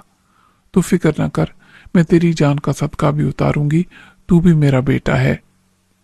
आपकी मेहरबानी है कि आप ऐसा समझती हैं। अनवर की जगह पर तेरा खून बहा है, उसका कर्ज तो है ना मुझ पर। اس نے آنسو پونچھے اور انور کو گلے لگا لیا۔ یہ بڑا جذباتی منظر تھا جس نے مجھے بھی آبدیدہ کر دیا۔ یہ خیال انتہائی لرزہ خیز تھا کہ اگر گولی خطا نہ ہوتی تو کیا ہوتا۔ ایک بار پھر ولی عہد کی لاش پر قدم رکھ کے معزول و مقید شہزادہ تخت نشین ہوتا۔ چند گھنٹوں کا انقلاب خود اپنی موت مر جاتا۔ وہ یقیناً اکبر علی کا کوئی وفادار جان نثار تھا جس نے اپنی جان کی بازی لگا کے حق کے نمک ادا کرنے کی ناکام کوشش کی تھی۔ انور علی میرے زخمی بازو پر بڑی توجہ سے اور تشویش سے پٹی لپیٹ رہا تھا۔ اس نے میری قمیض کی خون آلود آستین کو کندھے پر سے الگ کر دیا تھا اور زخم پر 2.5 گز لمبے دوپٹے کو کس کے باندھ دیا تھا۔ ریشم میرے قریب گھٹنوں کے بل فرش پر بیٹھ گئی تھی اور اس کا ایک ہاتھ میرے ہاتھ میں تھا۔ دوسرے ہاتھ سے اس نے میرے بازو کو کوہنی کے نیچے سے سہارا دیکھ رکھا تھا۔ اب وہ شوق کے ہسٹیریا سے نکل آئی تھی، لیکن دکھ اور تشویش کے آثار اس کے چہرے پر مسلط تھے۔ بار بار مجھ سے پوچھتی، درد تو نہیں ہو رہا؟ یہ ایک اضطراری عمل تھا۔ میں اسے کیا کہتا کہ لڑکی گولی لگی ہے تو درد کیوں نہیں ہوگا؟ ابھی اس کا احساس کم ہے، لیکن کچھ دیر کے بعد زخم کی ٹیس کا بڑھ جانا لازمی تھا۔ گولی نے ہڈی کو چھوا نہیں تھا مگر گوشت سے گزر گئی تھی۔ یہ شاید 1 انچ گہرا زخم تھا۔ ایسی ہی جذباتی باتوں کی تکرار انور علی کی ماں کی زبان پر بھی جاری تھی۔ وہ مسلسل وہی باتیں دہرا رہی تھی۔ تیرا شکر ہے میرے مولا، تو نے میرے بچے کی جان بچائی۔ پھر مجھ سے حوصلہ افزا شفقت کے ساتھ کہتی تھی، رب نے بڑی مہربانی کی، حوصلہ رکھ پتر، ابھی ڈاکٹر آ جائے گا۔ لیکن اس دوران میری نظر نے بڑے چودھری کو دیکھا جو اپنی جگہ ساکت کھڑا تھا اور اس نام کام قاتل کو دیکھ رہا تھا جو مقتول ہو گیا تھا اور اپنے ہی خون میں غلطاں فرش پر بکھرا ہوا تھا۔ اس وقت مجھے یوں لگا جیسے ان کی نظر میں بیٹے کی زندگی محفوظ رہنے کی خوشی سے زیادہ اس حملہ آور کی ناکامی اور موت کا صدمہ ہے۔ ہو سکتا ہے یہ محض میرا وہم ہو، لیکن میرا تاثر کچھ ایسا ہی تھا۔ شاید اس کی بنیادی وجہ ان کی مسلسل خاموشی تھی۔ اب تک وہ بت بنے دور کھڑے تھے اور ان کی زبان سے بیٹے کے لیے ایک لفظ نہیں نکلا تھا۔ وہ ایک بار تو کہتے کہ خدا کا شکر ہے جس نے مجھے بچایا۔ ماں یہ بات مسلسل دہرا رہی تھی، بار بار اپنی تشویش کا اظہار کر رہی تھی۔ بے شک عورت زیادہ جذباتی ہوتی ہے، خصوصاً ماں، لیکن باپ بھی تو بے حس نہیں ہوتے۔ چل تو لیٹ جا سیدھا، انور علی نے میرے پاؤں پکڑ کے اوپر کیے اور مجھے لٹا دیا۔ ریشم اٹھ کے میرے ساتھ ہی بیٹھ گئی تھی۔ وہ اتنی نروس تھی کہ اسے مطمئن کرنے کے لیے نہ صرف درد برداشت کر رہا تھا بلکہ خوش دلی سے مسکرا بھی رہا تھا اور اسے تسلی دینے کے لیے اس سے لائف موڈ میں باتیں کر رہا تھا۔ کسی کی موجودگی کا احساس کیے بغیر وہ میرے ہاتھ کو اپنے دونوں ہاتھوں میں تھام کے بیٹھی تھی۔ وہ یہاں کے ماحول میں یقیناً بے شرمی کی بات رہی ہوگی۔ یہاں تو سب کے سامنے بیوی بھی شوہر سے اپنائیت کا ایسا اظہار نہیں کر سکتی۔ ریشم نے تیسری بار انور علی سے پوچھا، ڈاکٹر کیوں نہیں آیا اب تک؟ بڑے چودھری نے خفگی سے کہا، چل لڑکی تو اندر جا، دوپٹہ لے سر پر، ڈاکٹر بھی آنے والا ہے۔ انور علی مسکرایا مگر اس کی ماں نے شوہر کی حمایت میں سر ہلا کے ریشم سے کہا، ہاں پتر، ہم ہیں نا اس کا خیال کرنے کے لیے۔ چودھری نے بلاخر قریب آ کر کہا، اللہ نے بڑی خیر کی، لیکن صاف محسوس ہوتا تھا کہ یہ الفاظ بھی رسمی ہیں جو اخلاقی مجبوری میں کہے گئے، مگر ان میں حقیقی شکر گزاری نہیں تھی۔ پھر وہ پلٹ گئے۔ میں لاش اٹھواتا ہوں، انور علی نے محسوس نہ ہونے والے طنز کے ساتھ کہا۔ کیا پولیس کو اطلاع دینا ضروری نہیں ہے یا آپ کے خیال میں معاملہ ختم ہو گیا؟ چودھری رک گیا۔ اگر تو کہتا ہے تو بلا لیتے ہیں تھانے دار کو بھی، مگر اب وہ کیا کرے گا؟ پولیس کیا کرتی ہے؟ ظاہر ہے تفتیش کرے گی۔ معلوم تو ہونا چاہیے کہ اس نے جو کچھ کیا وہ اس کا ذاتی فعل تھا یا اسے کسی نے یہ ذمہ داری سونپی تھی، اور اس کے علاوہ کون ہے جو اکبر سے وفاداری کا حق ادا کرنے کے لیے اپنی جان کی بازی لگانے پر تیار بیٹھا ہے؟ چودھری انور، یہ ولایت کی پولیس نہیں ہے۔ مجھے معلوم ہے یہ آپ کی پولیس ہے۔ اس کا فرض صرف آپ کی اطاعت ہے۔ یہ وردی سرکاری پہنتے ہیں، سرکار تنخواہ سے لیتے ہیں اور غلام آپ کے ہیں۔ آپ بلائیں انہیں۔ मैं उनसे मिलूंगा, चौधरी ने तल्खी से कहा। और उसके गले में अपना पट्टा डालेगा? मैं देखकर फैसला करूंगा कि वो थानेदार है या कुत्ता, अनवर अली ने कहा, और भौंकने वाला है या काटने वाला। बाप बेटे के दरमियान ये मोहब्बत भरी गुफ्तगू और भी चलती अगर डॉक्टर बैल की तरह अंदर न आता। वो यूं अंदर दाखिल हुआ जैसे किसी ने उसे धक्का देकर रवाना किया है। वो गोल मटोल छोटे कद का आदमी फुटबॉल की तरह लुढ़कता हुआ सीधा अंदर आया। लो जी अपने चौधरी साहब, आप तो भले चंगे हशाश बशाश खड़े हैं। मुझे तो बताया गया था कि चौधरी साहब को गोली लगी है, खुदा न खास्ता। मैं तो जनाब दौड़ता आया सर के बल। आप इधर तवज्जो फरमाएं, अनवर अली ने कहा। हम सब यहाँ चौधरी हैं, लेकिन गोली लगी है इसे जो लेटा है और जिसके बाजू पर यह खून आलूद पट्टी अंधा भी देख सकता है। ये मेहमान है। डॉक्टर ढीठ किस्म का था और खुशामदी भी था। जनाब अली, वो तो मैंने देख लिया है, अब आप बेफिक्र हो जाएं। ओहो, खैर से आप हो अपने चौधरी अनवर अली साहब, बड़े अरसे बाद देखा। खैर से आप तो साल के 12 महीने रहते हो दुनिया के दौरे पर, लंदन, पेरिस, न्यूयॉर्क में जी। ये अपने चौधरी अकबर साहब के मेहमान होंगे। डॉक्टर ने रेशम की जगह बैठ के दुपट्टे की रंगीन पट्टी खोलना शुरू की। मेहमान हम सबका मेहमान होता है डॉक्टर साहब, आप जुबान से ज्यादा हाथ का इस्तेमाल करें। वो तो आप देखते जाएं जनाब, अभी हमारे हाथ में आ गया है केस। ऑपरेशन आपके सामने होगा, गोली बाहर और बंदा ऐसे हशाश बशाश और भला चंगा जैसे कुछ हुआ ही नहीं। मगर गोली तो पहले से ही बाहर है, मैंने हंस के कहा। लो जी, मरीज तो हमारे हाथ लगाते ही हंसने लगा। अब आप जरा गर्म पानी मंगवा लो और किसी देख या देगचे में। डॉक्टर की जुबान बगैर रुके चलती रही। ये उसकी खामी से ज्यादा खूबी थी कि उसने माहौल की कशीदगी का असर नहीं लिया था और किसी हद तक सबको मुतमईन कर दिया था। उसने जख्म की सफाई की और खून रोक के पट्टी बांध दी। उसने मुझे 3-4 किस्म के इंजेक्शन भी लगाए जो उसने अपनी मदारी की पटारी जैसी बैग में से बरामद किए थे। कोई इंजेक्शन जरूर ख्वाब आवर था कि मुझे गुनूदगी गालिब आने लगी और डॉक्टर के जाने से पहले ही मैं सो गया। उसकी मौजूदगी में ही हवेली के मुलाजिम फर्श पर पड़ी हुई लाश को उठाकर ले गए थे, मगर उसने जैसे कुछ देखा ही नहीं। उसने यकीनन समझ लिया था कि वही गोली चलाने वाला था जो फौरन मार दिया गया था। जब तक उसे न कहा ना जाए वो हवेली के अंदर मरने वाले को बचाना भी अपनी जिम्मेदारी नहीं समझता था। उसने मकतूल के बारे में कोई सवाल नहीं किया था और यूं अपने काम में लगा रहा जैसे कमरे में और कुछ भी नहीं हो रहा। मेरी आंख खुली तो रात की तारीकी गालिब थी। मेरे पास सिर्फ रेशम खामोश बैठी थी। उसने अपना लिबास बदल लिया था। गालिबन मेरे खून के दाग उसके कपड़ों पर भी लगे थे। दिन की निस्बत अब वो जरा फ्रेश लग रही थी, मगर उदास और मुतफक्किर भी दिखाई देती थी। मुझे बेदार देखकर वो मुस्कुराई और मुझ पर झुक गई। कैसी है अब तबीयत? मैं उठकर बैठ गया। मेरी तबीयत को क्या हुआ था? क्या करते हो, लेटे रहो ना आराम से, जख्म अभी ताज़ा है। उसने मुझे एक हाथ से रोकने की कोशिश की। मैंने उसकी कलाई थाम ली। तुम वाकई पागल हो, ऐसी खराशें तो लग जाया करती हैं। ये भी कोई जख्म है, हड्डी तो मुतासिर नहीं हुई। ये सब मेरी वजह से हुआ ना? उसने रोने की तमहीद बांधी। वाकई अगर हम पकड़े न जाते तो हालात ऐसे पलटा ना खाते।